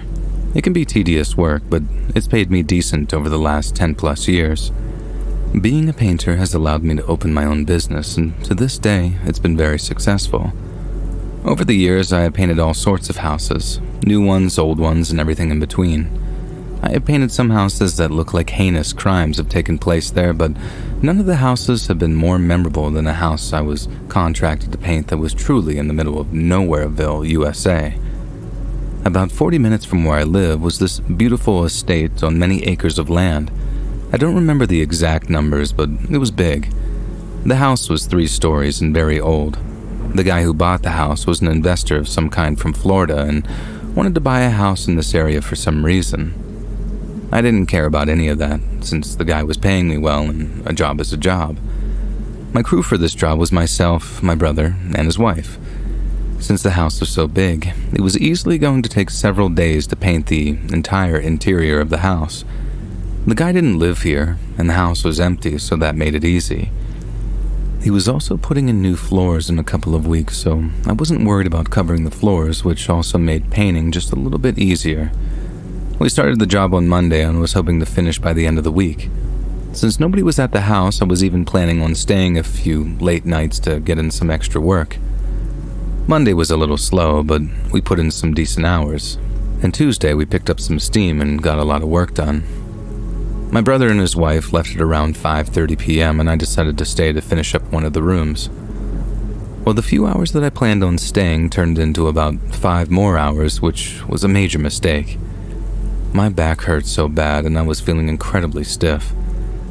It was closing in on 11 p.m. and I still needed to drive home, shower, eat, and get ready to be back there at around 9 in the morning. I started cleaning myself up a little bit and getting myself organized for the next day before I left. While I was gathering some brushes and tape, I thought that I heard the sound of whispers coming from one of the other rooms. The house was objectively freaky. It was a giant mansion in the middle of nowhere with no furniture and looked like a recipe from a horror movie. I'm not gonna lie, I half expected a ghost or something to jump out. After a quick and not very thorough investigation, I chalked up all the whispering sound to just my mind or the wind or something, house noises as they say. It was a big empty house after all, so having a draft and a creepy wind sound didn't seem impossible. And the next day came, and I was feeling sore from the night before, but I needed to get a good jump on the day. I told my brother and his wife about the creepy whispers, and they were actually pretty spooked out. She's all about ghosts and creepy things, so she was having a field day with this story. That evening, they decided to stay late with me and knock out a bunch more of the painting. I think my brother's wife just wanted to potentially hear the ghost, but either way, I was happy for the help. A little after 9, I heard a loud scream come from upstairs. It was my brother's wife. It sounded like one of those life or death type screams too. I remember having the thought, running upstairs, that she was probably playing some joke on us, but the scream sounded so real. When we finally made our way to the room at the end of the hall, she was lying in this fetal position on the ground by the window where she was painting. She had a stand-up light that had knocked over next to her and some of the paint spilled on the ground. At first, she seemed inconsolable. My brother was trying to ask her what was going on, and she couldn't get any words out. I was freaked out more than I had ever been in my entire life, and I didn't have any idea what was happening, and I started to wonder if she actually did see a ghost, as unplausible as that may seem, but just based on her reaction. She finally started to speak, and with fear in her trembling voice, she said, "I was painting around the windowsill. In the reflection of the window, I saw the closet door behind me start to open. I turned around, and 2 people ran out of the closet down the hall somewhere." And that was somehow scarier to me than anything I was thinking. The idea of ghosts is silly when you think about it, but the fact that 2 people were in the house, well, that freaked me out more than some hypothetical apparition. We grabbed our phones and went to the car where we barely had any service, but we did have enough to call the police and the homeowner. Even though the house was out in the middle of nowhere, the police showed up pretty quickly and searched the home. We were horrified when they escorted 3 people out of the house, 2 women and a man. The look in their eyes as they were being apprehended is still burned into my memory. These sort of dead but angry eyes, just staring daggers right through me. Apparently these people had been squatting there for months, even before the house was even purchased. They somehow had avoided being seen or found out during that time. It makes my skin crawl thinking that I was in the house alone with them, and I had no idea. I don't think they intended on hurting us, but all 3 of them had knives and various other things on them, and I'm happy I didn't have to find out. I'm not sure exactly what happened to them after they were arrested. All I know is that this job made me feel off from the very beginning, and apparently my gut was correct. I'll never get the sound of her screaming out of my head, and it's a sound that I hope I never have to hear ever again.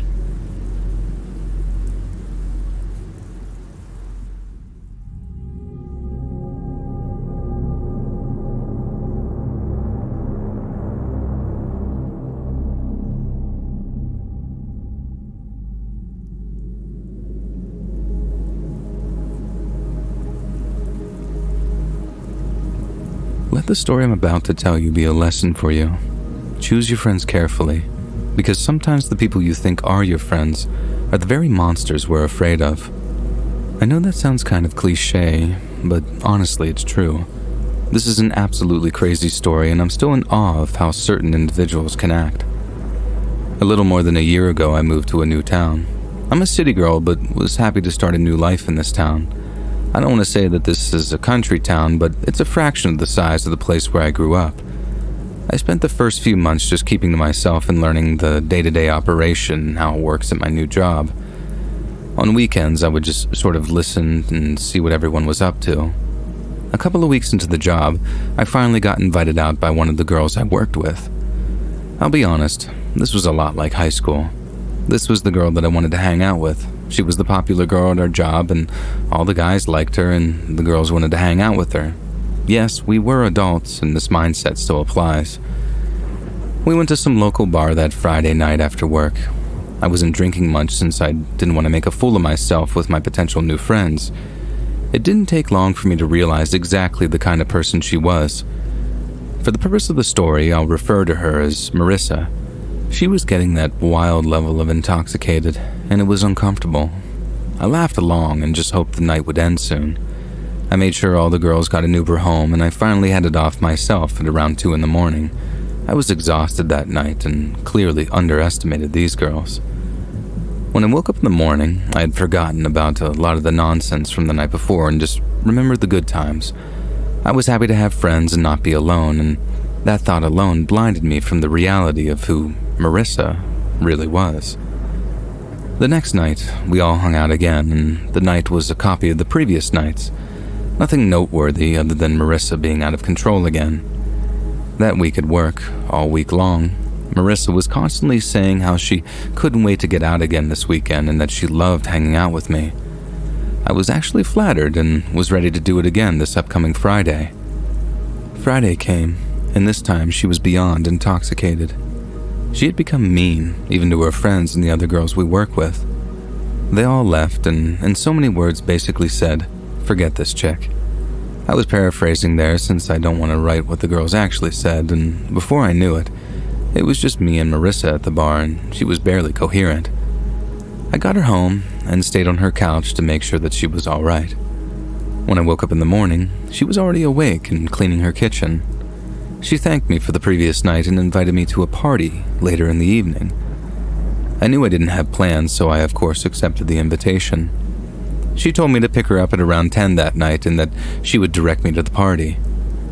She had me excited about the party before we even left the house, and she told me it was going to be an epic party at her friend's barn.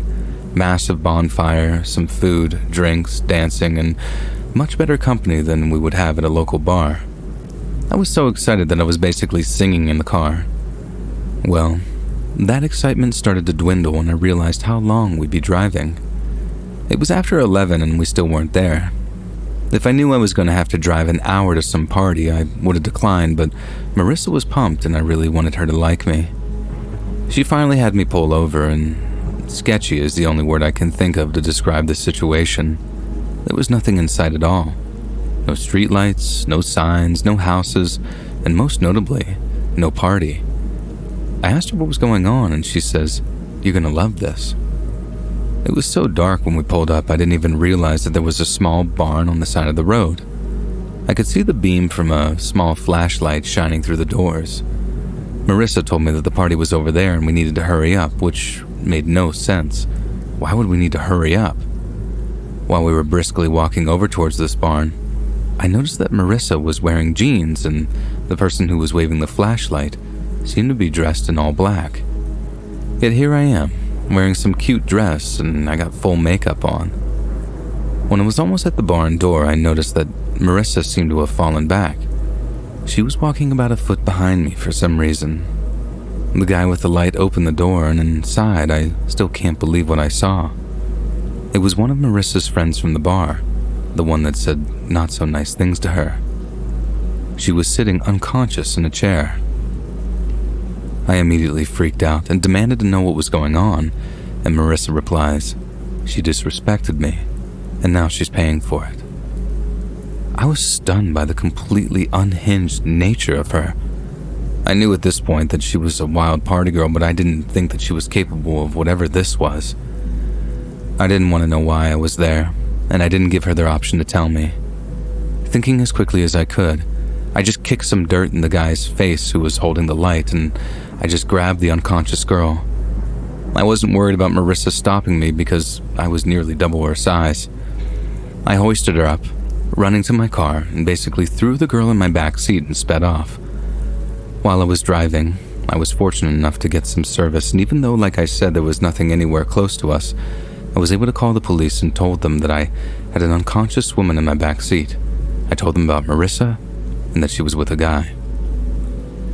Thankfully, not long into the drive, the girl started to move and groan, and then she started to talk. I pulled over and explained what had happened, and she started crying. She said that the guy was some guy that she had been seeing for a little bit, and he was taking her to a party at a barn. When she got there, Marissa was there and hit her with some sort of heavy object across the face, and whatever it was knocked her out for a while. We finally linked up with the cops, and Marissa's former friend was taken to the hospital and treated for a minor concussion, and thankfully that was all. Later that evening, they found Marissa at her house, and she was completely surprised as to why she was getting arrested. She claimed to have had done nothing wrong, and the events that just transpired were just a prank. They never did catch the guy, and since he had been using a fake name and a fake cell phone number, and Marissa refused to turn him in.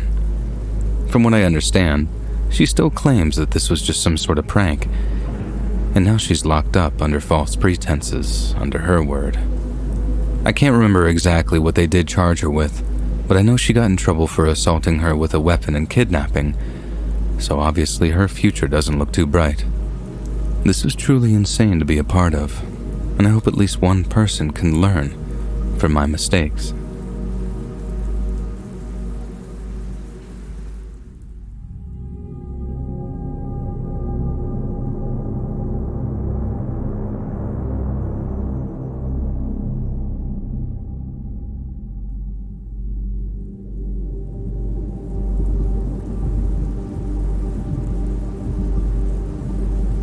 I've always been someone who loved the outdoors, even as a kid growing up in a small city.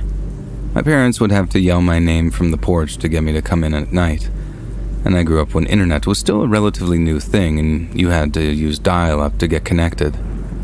Now some of you hearing this can probably hear the sound just by me mentioning dial-up. Anyway, the story I'm about to share takes place about 10 to 11 years ago. I was with my girlfriend at the time who I met in college. It was serious, but it was an on-again, off-again relationship. In all honesty, it was full of childish drama, and I was super immature at that point. We made plans to attend a local fair or carnival, whatever you want to call it, with some family and friends. We actually had a decent-sized group, so we decided that we would all drive separately, and that way we would have several cars and then everyone could leave whenever they wanted. I'm not usually a drinker, even back in my college years. Alcohol has always given me really bad anxiety the following day, so I usually just avoid it. For whatever reason, this particular night I was in a really good mood and actually felt like drinking. I was having a bunch of drinks with my girlfriend's dad. We were giving each other the old, "Hey, how long is it going to take you to finish that?" or "This is already my second one and you're on your first?" That kind of thing. After, I don't know, a third or fourth drink, my girlfriend comes up in front of everyone and says something along the lines of, "Are you going to slow down?" or "I think you need to relax." And something like that. I honestly don't remember. I do remember acting very poorly and basically pouting because I was annoyed and embarrassed that she had said that. Again, I was super immature at the time. I remember then just completely shutting down, not being rude to anyone, but one-word answers and being very antisocial. I remember my girlfriend even came up to me with a beer to apologize, which I declined and continued with the cold shoulder. Now looking back on it, I don't know why I was so mad and reacted that way. After walking around for another hour, I said that I was going to take off and head home. Since I didn't drive and had been drinking, my girlfriends asked how I was getting home. I said a friend was coming to get me, and I just walked off. I left the fair and walked to the parking lot. Now a ways back from the parking lot was a forest, and behind that I believe there are farms. It was still light out, so I figured that I would just walk into the woods and clear my mind and get out of that crappy mood that I seemed to be in. After heading into the woods for what I thought would be a quick walk, I started getting extremely hot. I don't know if it was because I was feeling buzzed from the drinks or because it was just actually getting hotter out, and the longer I sort of trampled around the woods, the more embarrassed I felt about my actions. I was realizing how childish I had acted. I figured that I would just head back to the fair, see if everyone was still there, and meet back up with the group. But after walking for about 15 minutes, I realized that I didn't know where I was. I was lost. I couldn't find the path out of the parking lot. I stayed calm and tried to analyze my surroundings to see if anything would stick out. I started to move towards where I thought I had heard a sound, but realized that I really had no idea what I was doing and where I was going. I was stuck in the middle of the woods, with no one around to help. I pulled out my phone, and even though I had a bunch of text messages, my texts or calls just wouldn't go through, and there didn't seem to be any service. After sitting on the dirt and thinking for several minutes, I thought the best idea was to just wait until nightfall. I didn't want to sink deeper into the woods not knowing where I was, and I thought that I would be able to see the lights from the fair and make my way back. Then I would have cell service and I could call for a ride home. As the sun began to set and dusk started to set in, I became more uneasy. I noticed every little sound, a branch breaking, the wind shaking trees, but as it got darker and darker, I swore that I heard voices. I would twist my neck so fast thinking that I heard something. It sounded like the voices were getting closer and closer until silence. Everything was so quiet. And then my heart jumped out of my chest as I heard someone yell, "There you are! Get him!" And I started running. I didn't know where I was going, but I just ran. I was bumping into trees, taking branches to the face. I tripped and fell, and on the second fall, I decided to just stay still. I sat as quietly as I could, seeing if I got away from whoever was screaming and seemingly looking for me. And why were they looking for me? Was I just being paranoid? How did anyone know that I was even in the woods, sitting and waiting for dark? After a few minutes of silence, I heard footsteps going over leaves and branches. It sounded like people were talking to each other. The only thing I remember is hearing is, "She expects us to get him," or something like that. And once I heard the voices start to trail off back in another direction, I began slowly walking.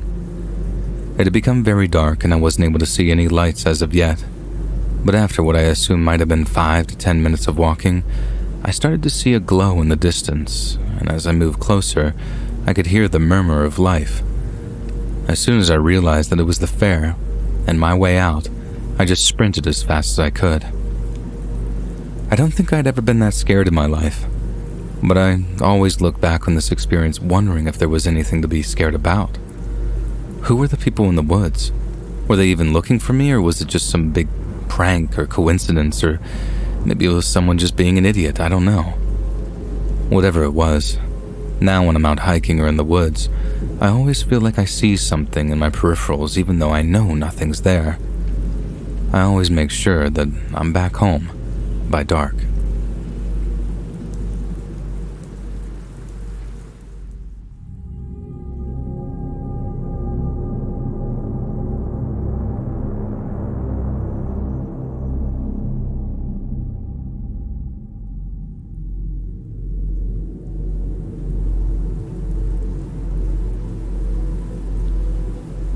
So the events of the story still make me think back to that night, and I'm still trying to process what exactly happened.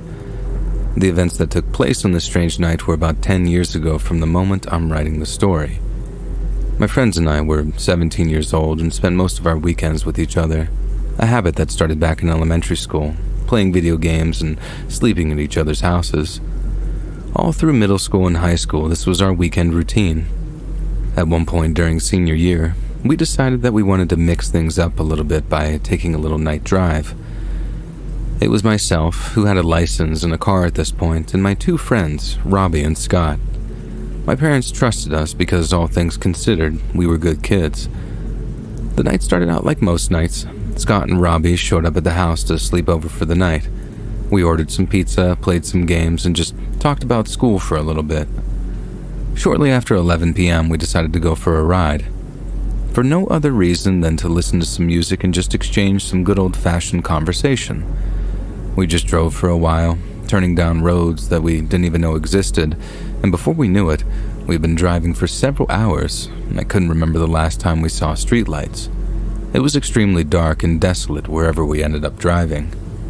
Around 1, maybe a little bit later, We were driving down this really eerie and very poorly lit road when we approached a car that was on the side of the road.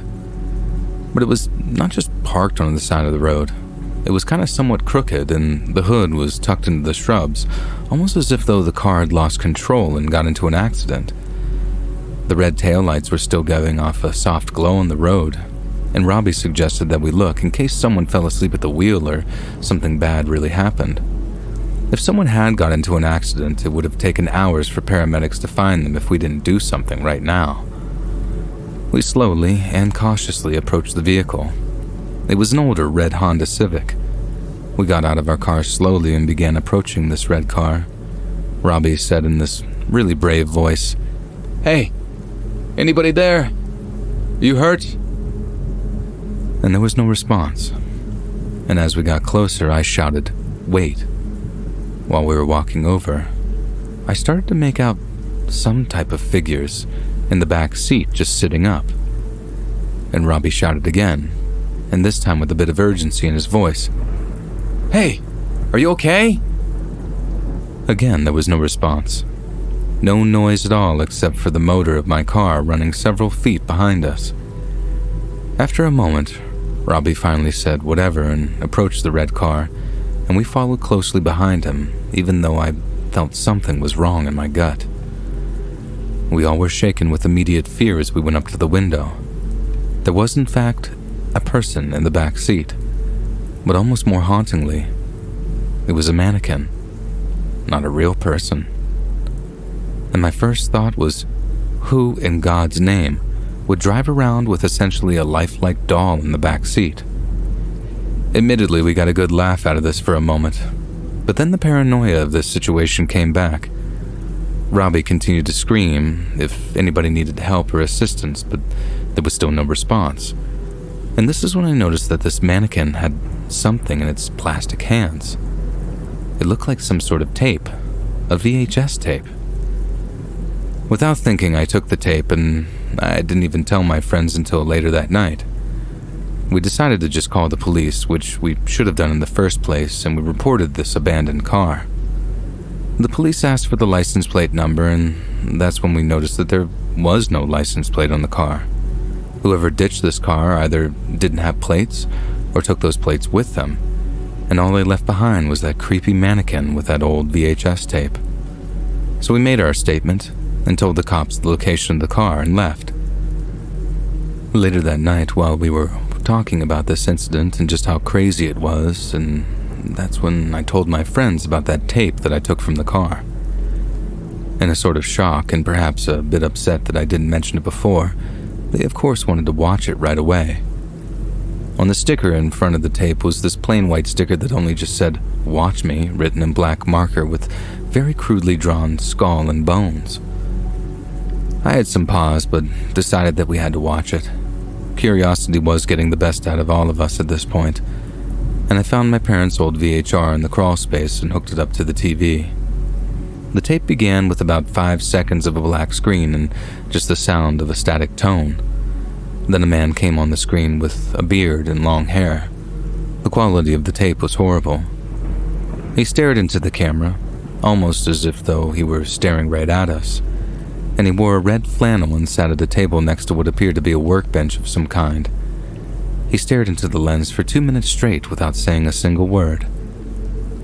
We watched the time, and it was the most unsettling 2 minutes of my entire life. And after those 2 minutes, he laughed, and then sort of morphed that laugh into a cry, all while staring directly into the lens, and finally said in this sort of low, monotone voice, "This tape belongs to me, and I know you have it. I'll find it again, and you'll be sorry." He then followed this with another horrible laugh and cry combo. We then fast-forwarded the tape for several minutes, and nothing else was said other than a few laughs and just this strange man staring at the camera. And finally, it just cut to black, and it ended.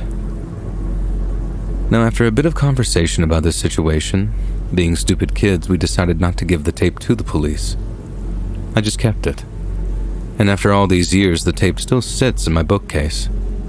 I'll never watch it again, and I've never even really spoke about this event until now writing it down. And I'm sure this is just some kind of stupid joke, but to us kids, this was burned into our brains for years. And I'm still kind of scarred by the mental images that I witnessed that night. Every time I see a man that resembles that man from the tape, even after all these years, I still get that pit of the stomach type feeling. And I'm reminded of that fear and paranoia that I felt in that evening. Why did he have a mannequin in his back seat? Why did he crash his car? And why did he have a tape there?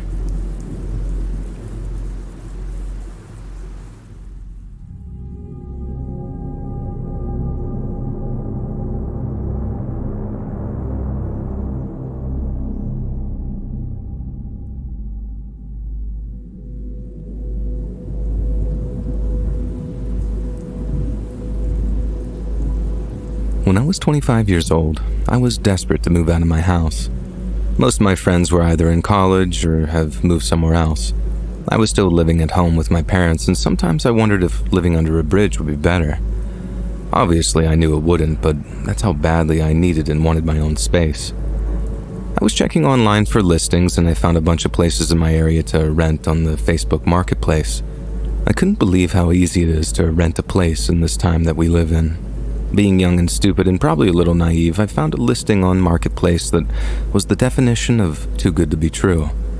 It was an entire 2-story house with 4 bedrooms, 2 bathrooms, a garage, and a finished basement. The pictures made this place look incredible. I messaged the guy, and since I was so eager, I asked if we could meet when I left work that night at 8 p.m. He agreed, and I was already mentally planning my setup for the house. After work, when I was driving over, it dawned on me that out of all the pictures, there wasn't any outside of the house or the finished basement. I didn't really think too much about it, but the thought did cross my mind. I pulled into the house at around 8:15, and the outside looked a little rough, and the neighborhood didn't seem ideal, but I was ignoring all that because I kept telling myself that this was an entire house just for me. I knocked on the front door, and the sort of disheveled man answered the door. I walked in, and the pictures didn't really look like the house at all. The inside looked old, and honestly, the more I looked at it, it looked like it was falling apart. I was standing in the living room with this strange man, and also standing in there was a frail-looking woman. She was so skinny that it looked like her shirt was practically falling off of her shoulder. I felt in situations like this, the person renting the house or trying to sell the house would walk you around or show you the interior. But these 2 people sort of just stood there. The guy finally mumbled something like, "Yeah, so, this is it. I should have said on the listing, but it's cash only." I asked if I could look around, and he looked kind of annoyed, but accepted. I looked into one of the rooms on the main floor and saw that the place was completely dilapidated. I knew I didn't want the place anymore, and I didn't need to look at the rest of the house. I walked back into the living room and just said to the guy, "Hey, thanks for meeting me, man, but unfortunately, I'm gonna have to pass." The woman looked like she was going to cry, and the man said, "I know it needs a little work, but you should see the basement." The woman ran over to the door and opened it. She held her arms out, pointing to the basement as if presenting me with some sort of prize. Since I had a really hard time saying no, I walked over and stood on top of the stairs. I was thinking, no way, as soon as I looked into the darkness at the bottom, and I could hear the man say to me, "The light switch is downstairs, just go down and we'll be right behind you." The woman put her hand on my shoulder and just sort of lightly started to nudge me. I guess that was all I needed to push me in the right direction to get out of there. I turned around and started walking toward the door and thanked them for their time. Well, the guy didn't like that. He seemed to run over and stood in front of the door. The already creepy and disheveled man now looked even more unsettling. He was staring at me with these sort of bulbous eyes and started to reach into his back pocket. And as he stared directly into my eyes, he said, "You said you wanted a place. Pay up, or you're not leaving." I lied and I told him I didn't have the money. He started to walk toward me and seemed to size me up. I could see in my peripheral vision that the woman was moving closer behind me. The man started to struggle to grab whatever he was concealing in his back pocket, and I used this opportunity and reacted instantly. I ran through the guy and towards the door. When I went to open it, I noticed that it was locked. This guy must have locked the door when I wasn't looking. I hurried and unlocked the door and just made a mad dash for my car. And I heard that woman screaming from the inside and the man seemingly running after me. As I started to drive away, I could see that he was standing at the bottom of the driveway. Thank Christ, I never saw any sort of car pursue me. I don't think these two had a car, if I'm being honest. I was so terrified that I didn't drive home that night, and feeling a sense of urgency and concern for my safety, I immediately went to the nearest police station to report the incident. Now, the officers listened attentively to my account and assured me that they would look into the matter. They decided to visit the house, but apparently upon their arrival, the couple was nowhere to be found. It appeared that they were squatters or had hastily vacated the premises before the police arrived. And although I never discovered their true intentions, I was relieved that they weren't there anymore. And the police assured me that they would keep an eye on the area and encouraged me to reach out if I encountered any further issues. All I know is that I'm never looking on Facebook Marketplace for a place to rent ever again.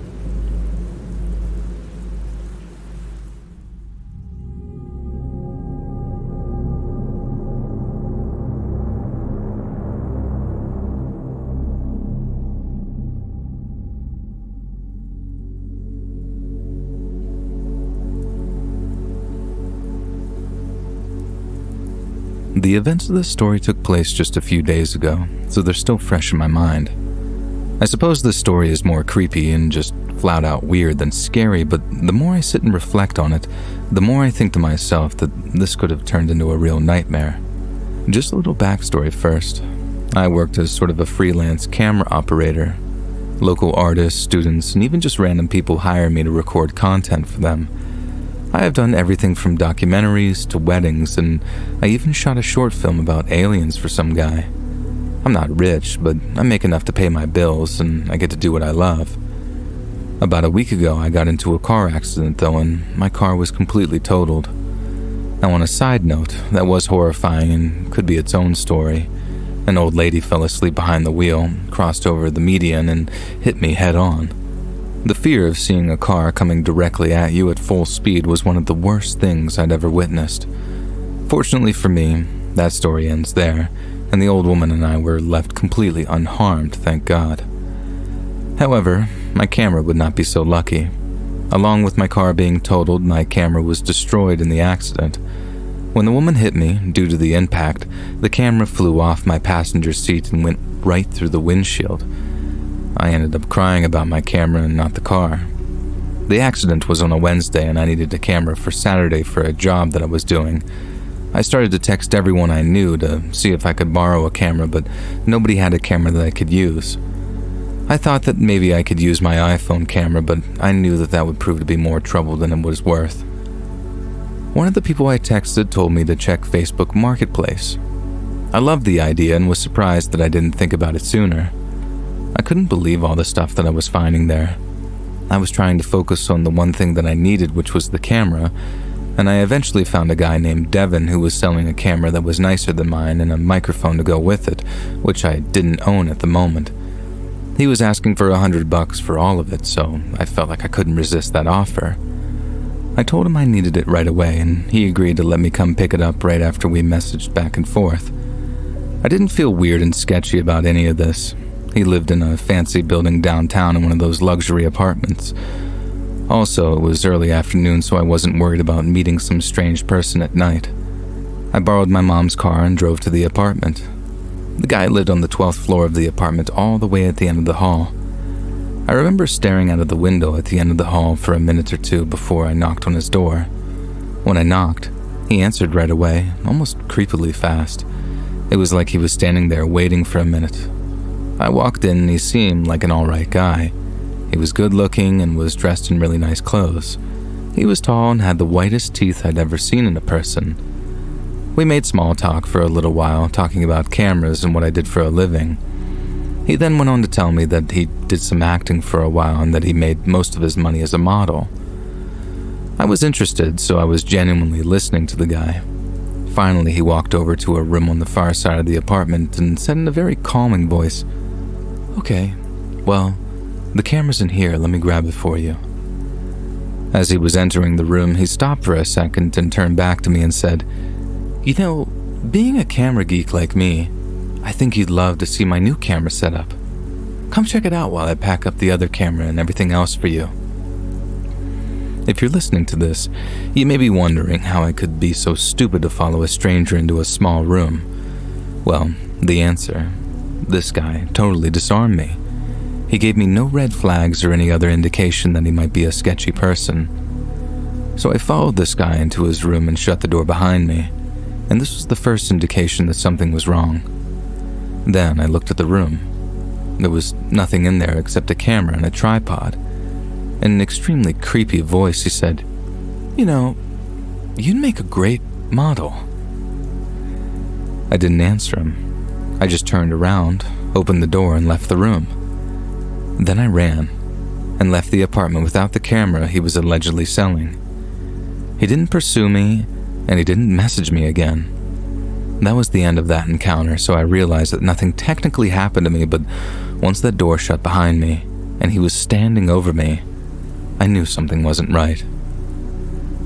As the days continue to roll on past this afternoon, I keep wondering to myself, what if I didn't leave? Was this guy just some creep or a genuinely weird guy? I had no reason to call the authorities since, like I said, nothing happened, but I worry that some other woman may fall into the same trap. I noticed that the posting is now gone, obviously, and it hasn't been put back on Marketplace yet. I went and picked up another camera from an older guy the next day, and I made sure that I went with a friend of mine this time, just in case. If I ever see that guy again, I'm running as far as I can in the opposite direction.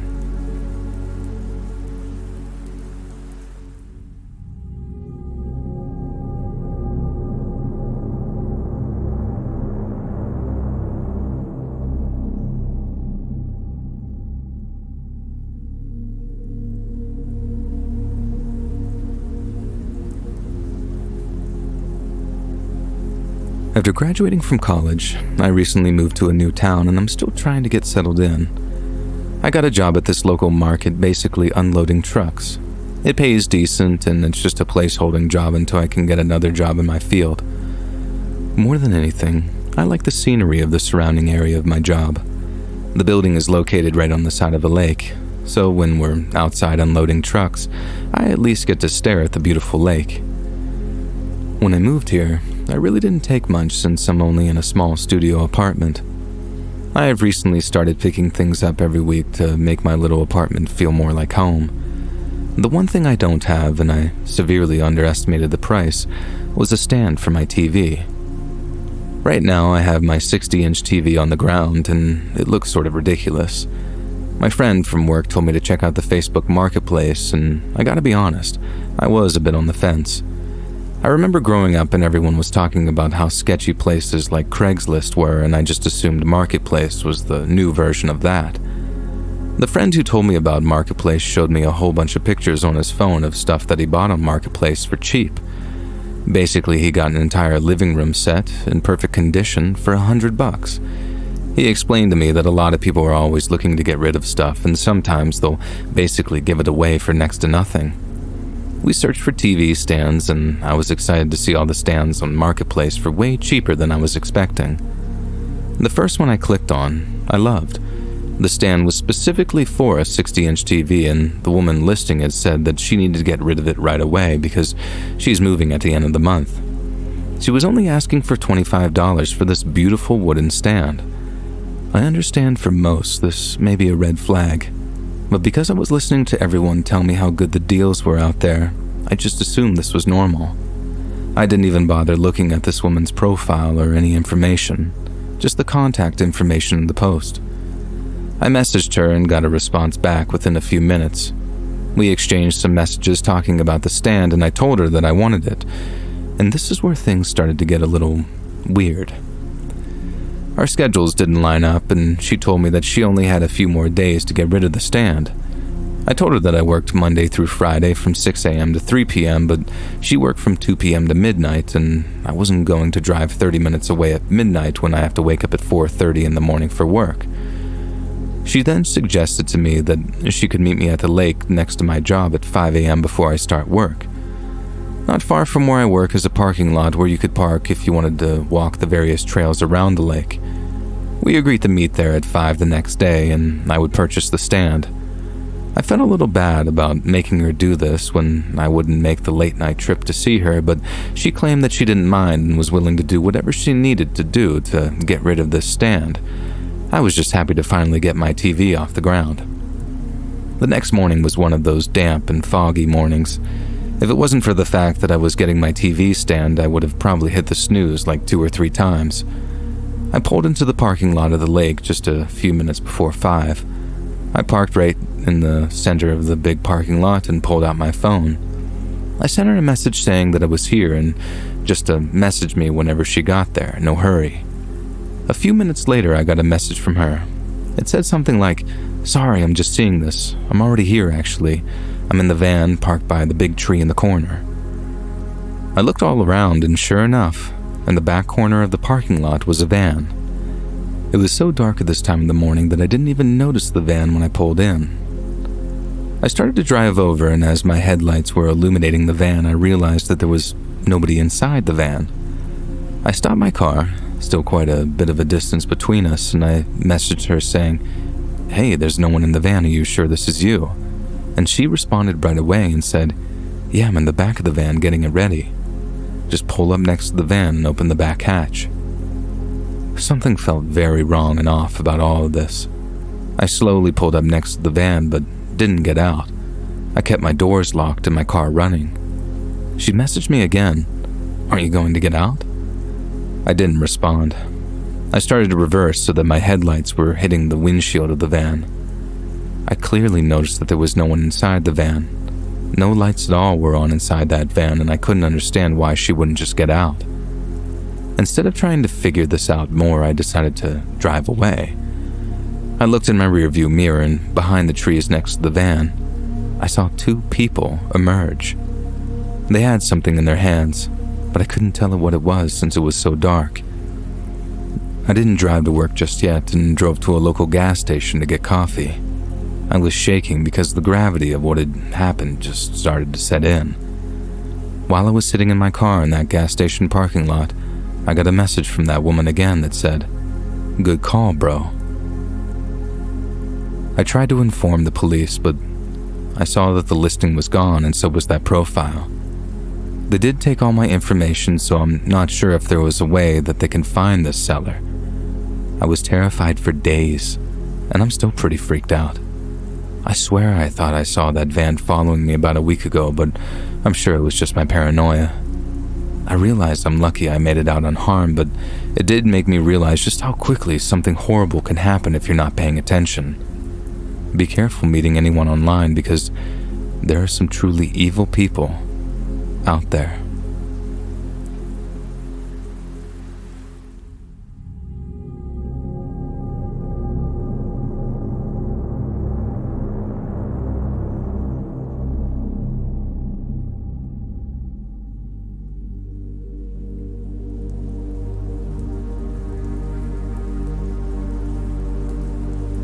I've been dating my boyfriend now for over 4 years. We'll get married eventually, but we're waiting until we both finish school. The first year we were dating, my boyfriend and his little sister tragically lost their parents. And for their sake, I won't go into details. But ever since then, my boyfriend has assumed responsibility for his sister. Since he's 28 and she's only 16, he's been sort of a father figure and mentor to her for the last couple of years. She's a great kid, but given her age, she had an extremely hard time coping, and I could never blame her for that. Since we've been together for so long now, I try to give his sister guidance when I can and help out to create a loving household. Since we're all students, we often stretch our budget as much as we can. When she turned 16, all she wanted to do was get her permit so she could get her license. We did everything we could to make that happen, and even though she eventually got her license, unfortunately, we couldn't afford to get her a car just yet. So I started saving a little money from every check, and so did my boyfriend. Eventually, we had a couple of $1,000s on the side, and we were planning on buying a car for her birthday. I know it wouldn't be a great car, but I bet it would be nicer than the car that I got when I was 16. He suggested looking on Facebook Marketplace, which seemed like a great idea. Tons of garbage vehicles and a few nice ones, but when we inquired about the decent cars, they were either sold or we didn't get a response back. Finally, after about a week of trying to get at least a message back, a guy named Howard messaged me about the 2013 Chevy Cruze for $2,100. The pictures made this car look pristine, and Howard told us in the message that the car runs great and that it was his stepmother's car, and she moved out of state. He told us that she told him to sell all of her stuff that she didn't need and they'll split the profits 50-50. I didn't care about any of that as long as they sold me a working car for my future sister-in-law. We set up a time to meet, and if we liked the car, we told him that we would buy it that day. He told us to come over after 8 p.m. since that's when he'll be out of work. That worked out well for us since we both had class during the day anyway. Obviously, we didn't tell his sister, and she was at a friend's house anyway, so that night we made the drive to go see the car. It was kind of far away, but we really didn't care. If the car was as good as the guy said, then we would have driven over an hour if we needed to. We got to the address that he gave, and it was nearly pitch black. The house was in the middle of nowhere, and it looked completely abandoned, if I'm being honest. I mean, there were boards in the windows. Clearly no one lived there, but my boyfriend can be a complete idiot sometimes. I told him that I didn't think that we were in the right place, and he told me that he thought we were, and maybe this guy is just super poor. I messaged Howard and said, "Hey, we're here, I think. It doesn't look like anyone else is here, though." About a minute later, he responded saying, "Oh, hey, yeah, I'm just finishing up getting the title for the car and everything. Come on inside, and I'll take you out back to see the car." I told my boyfriend that I didn't like this, and it seemed weird. He just always wants to see the good in people and told me not to worry. I begged him not to go inside, but he didn't listen. He told me to stay in the car if I didn't feel safe, so that's exactly what I did. When he got up to the door and walked in, I did see a faint light coming from inside, which helped me feel a little bit better. I got out of the car and moved to the driver's seat. I wanted to be able to drive away as fast as possible in case something wasn't actually right. And while I was getting into the car, I heard yelling coming from the house, and the sort of loud thud, like the sound of something breaking. I froze, just staring at the dark house, and seconds later, my boyfriend ran outside. He was screaming for me to drive, and that memory of him screaming for his life still cuts me inside and makes me sick. He basically dove into the passenger seat as 4 men ran out of the house. My boyfriend wasn't saying anything other than screaming the word "drive, drive," and I drove extremely fast in this rural area until we finally got into a more suburban part of town. And he finally started to catch his breath, and that's when he told me what happened. He said he walked in, and before he could even get any words out, someone hit him over the head with something, and he said he instinctively turned around and pushed someone to the ground, and that was the loud thud that I heard. He said that he instantly ran to the car. He said he didn't even realize that there was more than one guy until he saw all 4 of them come out of the house as we drove off. Obviously, that post was removed, and we really had no proof of anything. We did have a couple of screenshots of the car, but the license plate wasn't in the screenshot, and most likely the picture was a fake anyway.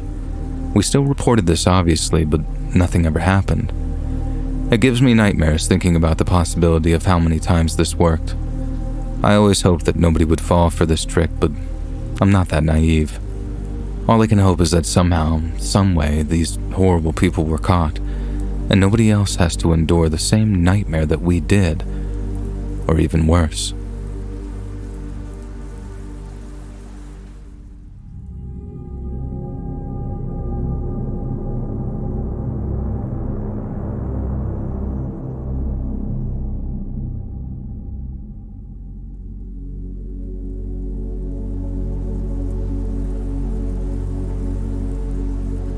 Breakups suck, we all know it.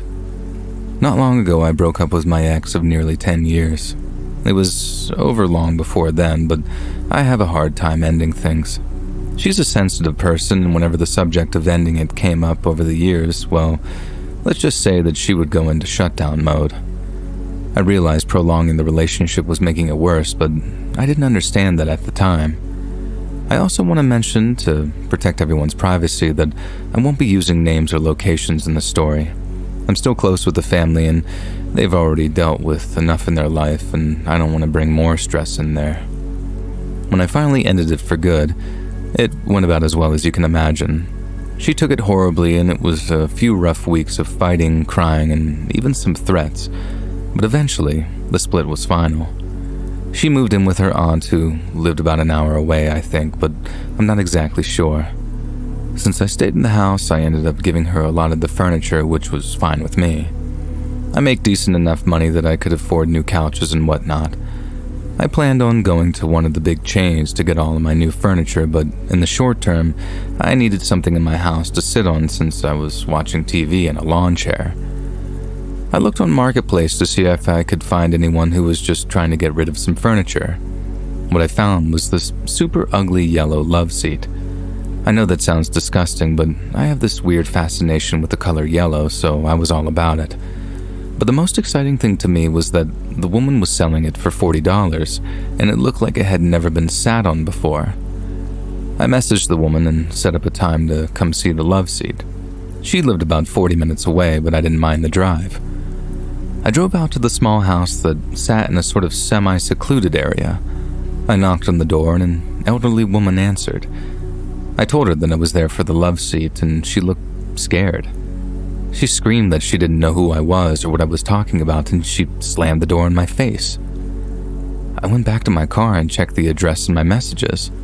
This was clearly the address, so I messaged her and told her that I was there, but a woman closed the door on me. This woman responded several minutes later and said, "Oh my gosh, I'm so sorry, that's my grandmother. I live in the garage out back. Just walk out back and come on in." I was a little annoyed, but I wanted that love seat, so I made my way to the garage that was in the backyard, as she said. I knocked on the door, and the sort of muffled voice responded saying, "Come in." So I walked in and looked around, but I didn't see a love seat, and in fact, the inside was just a normal garage. I shouted hello, but I didn't hear an answer. And just as I was about to leave from an adjacent room, a small person seemed to charge me. This figure had enough of a surprise start on me that she was able to jump on me, knocking me off my feet. She was wearing something on her head, and it was dark in the garage, so I wasn't able to see her face.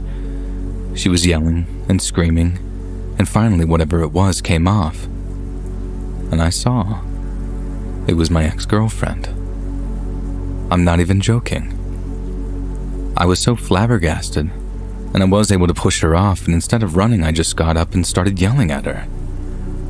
Her tone changed instantly from erratic to crying her eyes out. I went over to try and console her, even though I was furious and very, very confused. She was uncontrollably crying. I was trying to calm her down, and that's when it happened. She pulled out like some box cutter or something like that, and just cut my shoulder. In that moment, I screamed, wincing in pain, and ripped the small blade out of my shoulder and just threw it to the ground. I started to howl, and in the 10 years of knowing this woman, I'd never seen her act or sound like this. She grabbed the blade off the ground and started to slash the air in front of me. I think she was trying to make contact with me, but in between all of her sobs, she was just thankfully unsuccessful. I was able to get to my feet, running to my vehicle screaming, and I called the police right away and informed them of what had happened. They showed up pretty quickly, and thank God she was arrested. Getting attacked was horrifying, but watching someone I care about be taken away by the police was incredibly traumatic. The woman I watched get put in the back of the police car was not the same woman I used to love. I still can't believe her plan actually worked. There was no guarantee that I would ever check Marketplace for furniture, but I did. She knew I would be attracted to this ugly yellow couch if I did, and she was right. She told me that she was moving in with her aunt, which was true. Her aunt lived several houses down from that poor elderly woman who had to deal with the fallout of all this nonsense. And the last thing I knew was that she was being moved somewhere to get treatment. I decided not to press criminal charges, and I'm even helping with some of her medical bills. Sometimes it's the people closest to us that can cause us the most harm. I don't know what clicked off in her brain that made attacking me seem like some sort of solution. I feel terrible for her, and I truly hope that she gets all the help that she needs.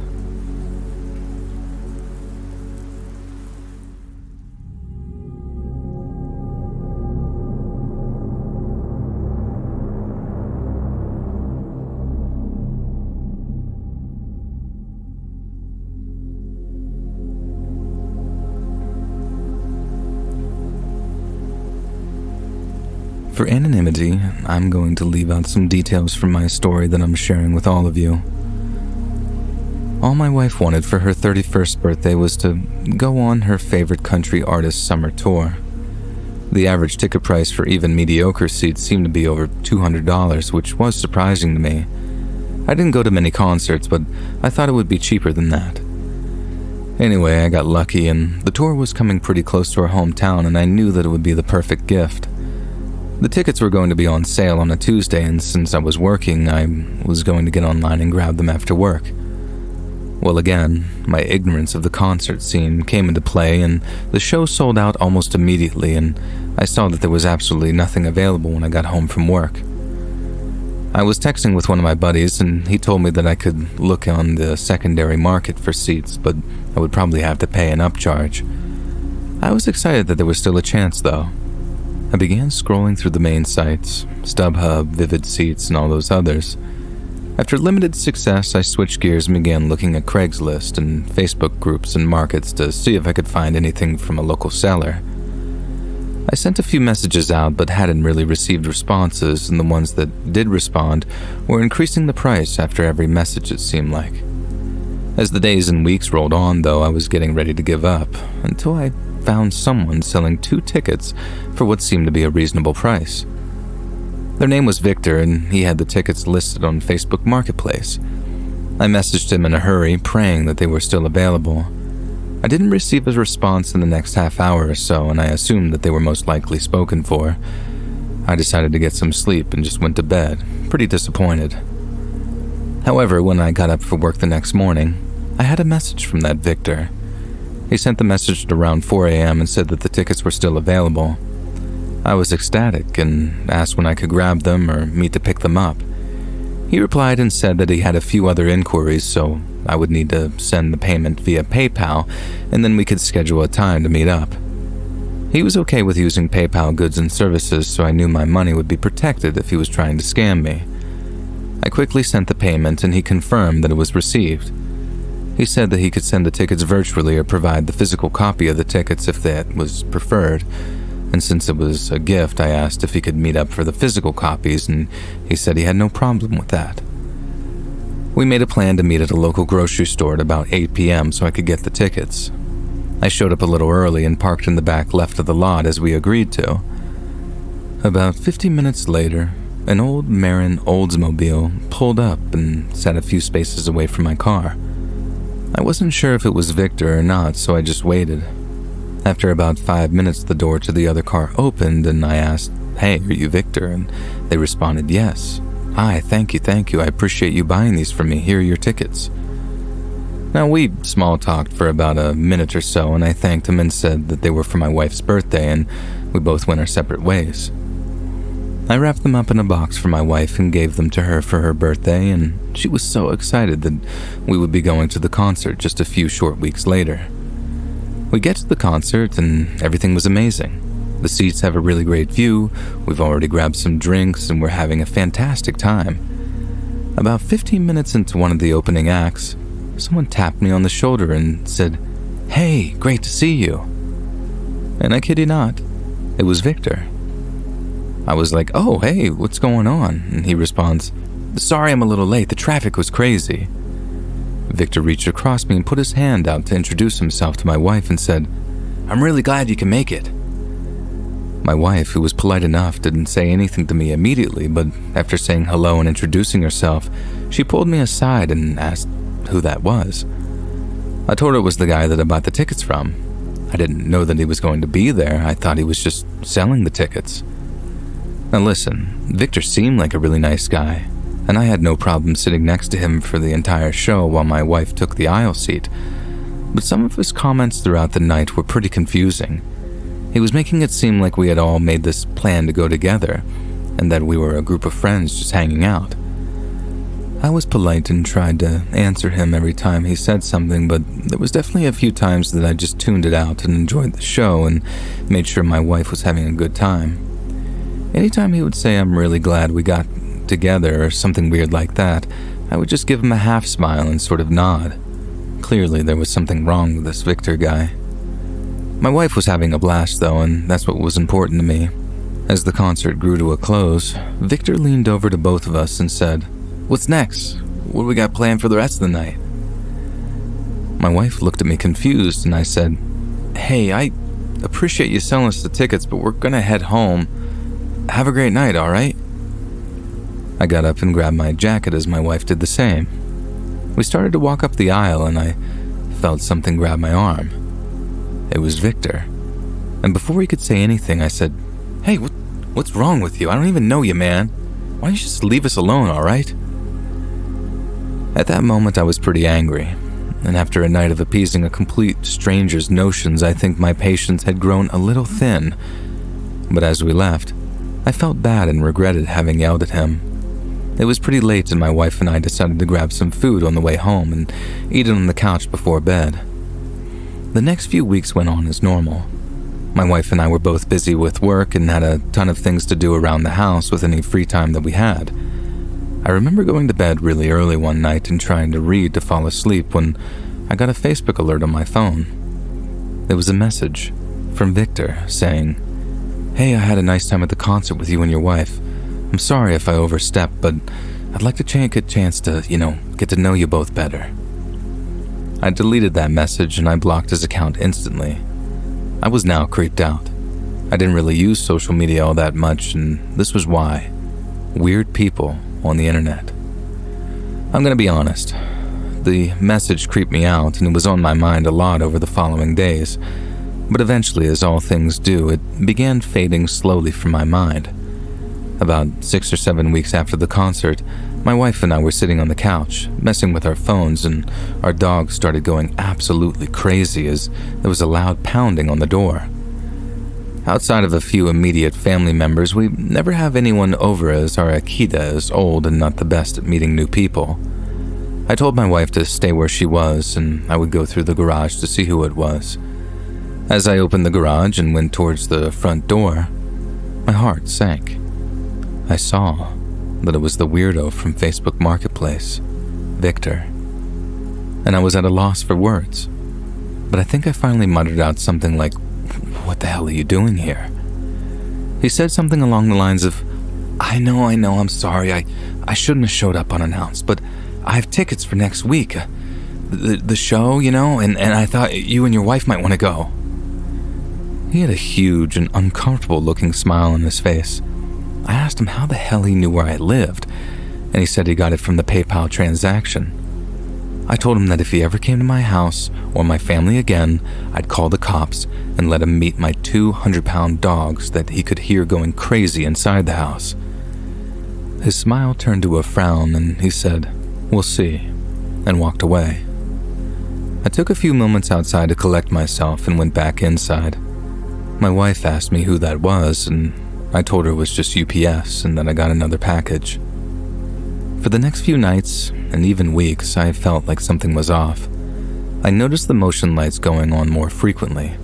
I felt like I heard scratching or creaking outside of doors and windows, but I chalked it all up to the idea that I was just hypersensitive and hyper-focused on some psycho showing up in my house.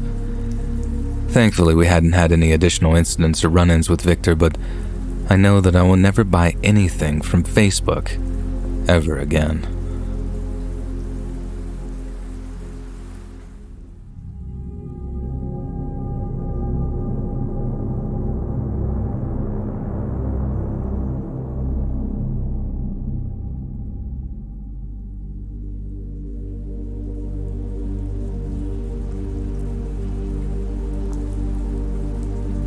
Going through a hard breakup can make you do some things you're not proud of. For a lot of people, it's going out and meeting someone to rebound, which is never a good thing. For some people, you can meet a rebound without even realizing it, and that's what's happened to me about a year ago. I was with my ex for 6 years when we finally broke up. It hit me pretty hard and I was struggling for a little bit. We bought a house together, but she kept the house. I honestly didn't want to stay there since it just depressed me being there. And so, with my now limited funds, I found myself a cheap place to rent until I could get on my feet and afford a nicer spot. I literally let her keep everything when we broke up, so I didn't have really anything to my name. I found a month-to-month place to rent on Marketplace, and that's when I realized that there was a ton of stuff on Marketplace to actually buy. I bought a couch, a recliner, a TV, and anything you could really think of, and I felt like a king saving all this money. The one thing I didn't have, though, was tables and chairs, which made it sort of hard to have people over to either play games or just even eat food. I found this girl, we'll call her Leah, who was selling a table and chairs, and they looked nice and in great shape, so I messaged her. Now, long story short, I went and looked at the tables and chairs, and they were beautiful. While I was there loading up the chairs in my truck, I started talking to her, and it turned out she also just went through a horrible breakup, and she was just unloading a bunch of stuff. Well, our small talk turned into 2 hours of laughing and joking in her driveway. We ended up exchanging numbers and set up a little date to go out and grab a drink that weekend. I was excited about this since I felt some sort of connection with her. Well, the date went well, and we went back to her place after the bar. That night led to several more dates, and before I knew it, I was seeing this girl on a regular basis. About a month later, I noticed some weird things happening. I would go to the bathroom and my phone would just be in different places, or my computer screen, which was idle, was now turned on. I figured that she was trying to snoop, which honestly I had nothing to hide, so I really didn't push it and just shrugged it off. I figured she would realize quickly that I wasn't hiding anything and she would just eventually stop going through my stuff. One night we started hanging out after we both got home from work. I could tell that she was upset, so I asked her what was going on. She told me that she saw that I had been texting my ex and was worried that I was going to go back to her. For context, I texted my ex asking her if she received my doctor's bill in the mail since I hadn't received it yet, and she responded by saying, "No, I'll let you know if it shows up." And that was the end of the conversation. I wasn't mad though. I understand that some people have severe trust issues and how that can be tough. I thought I explained it well to her that I wasn't mad and that she could always talk to me about this stuff. And the rest of the night was fine. The next Saturday, she stayed over at my place. We fell asleep at about midnight. I woke up a little after 3 in the morning and she was standing on my bed, on top of me. Literally standing on the bed, not the ground. She was holding one of my golf clubs above her head, with both hands firmly on the club. I instantly bolted up, put my hands up, and slid into an upright position. I asked her what was going on and if she was all right, and she was practically sobbing. I could barely understand her at first, and then she was able to get the words out as she said, "I know you're hiding something. Where is it?" And I truly had no idea what she was talking about. I slid out of bed while she was still sobbing, and thankfully she caught me just a second too late, and she struck the club down and missed me by just a few inches. I ran out into the living room and I couldn't believe my eyes. She'd torn up my home. And I mean ripped the pillows open, knocked over bookshelves, and went through all the cabinets in the kitchen. My computer was open and I could see tons of tabs open. I started to get livid because of all the stuff she had ruined. She came out of the bedroom, and no golf club in hand, but she still was bawling. She was begging me to forgive her and claiming that she didn't mean to destroy everything. And then, like the flip of a switch, the tears and sobbing turned into anger, and she started to yell, saying, "I'm just so hurt about Nicole." And I'm sure I looked confused since I had no idea who Nicole is or who she was talking about. And I tried to defend myself, but she just kept yelling that she knew about Nicole. She's seen everything. And then, with almost no notice, she charged me and pulled out some sort of knife from her waistband. Thankfully, I am a bigger guy and I was able to hold her back until I could reach the door. and once I got to the door, I ran as fast as I could to the local corner store, which was open 24 hours. I immediately told them to call the police, which thank God they did, and the police showed up pretty quickly. I explained to them everything, and this whole ordeal ended up just being a bigger nightmare. It turns out that Leah was unfortunately not well, obviously. I'm not exactly sure what she ended up being diagnosed with, but I was really sad for her. She is a sweet girl, and I hope she ended up getting the help she needed. I hadn't seen or heard from her since that night, and I still think about that night a lot. The memory of her standing over top of me is something I'll never forget, and ever since I bought that table from her, I haven't used Facebook Marketplace, and honestly, I don't think I ever will again.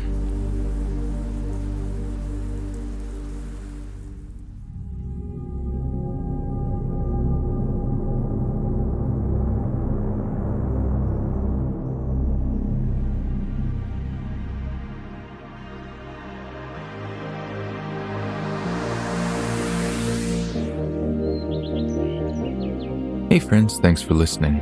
Click that notification bell to be alerted of all future narrations. I release new videos every Monday, Wednesday, and Friday at 7 p.m. Eastern Standard Time. If you get a story, be sure to submit them to my subreddit, r/LetsReadOfficial, and maybe even hear your story featured on the next video. And if you want to support me even more, grab early access to all future narrations for just $1 a month on Patreon, and maybe even pick up some Let's Read merch on Spreadshirt. And check out the Let's Read podcast, where you can hear all of these stories in big compilations and save huge on data, located anywhere you listen to podcasts. Links in the description below. Thanks so much, friends, and I'll see you again soon.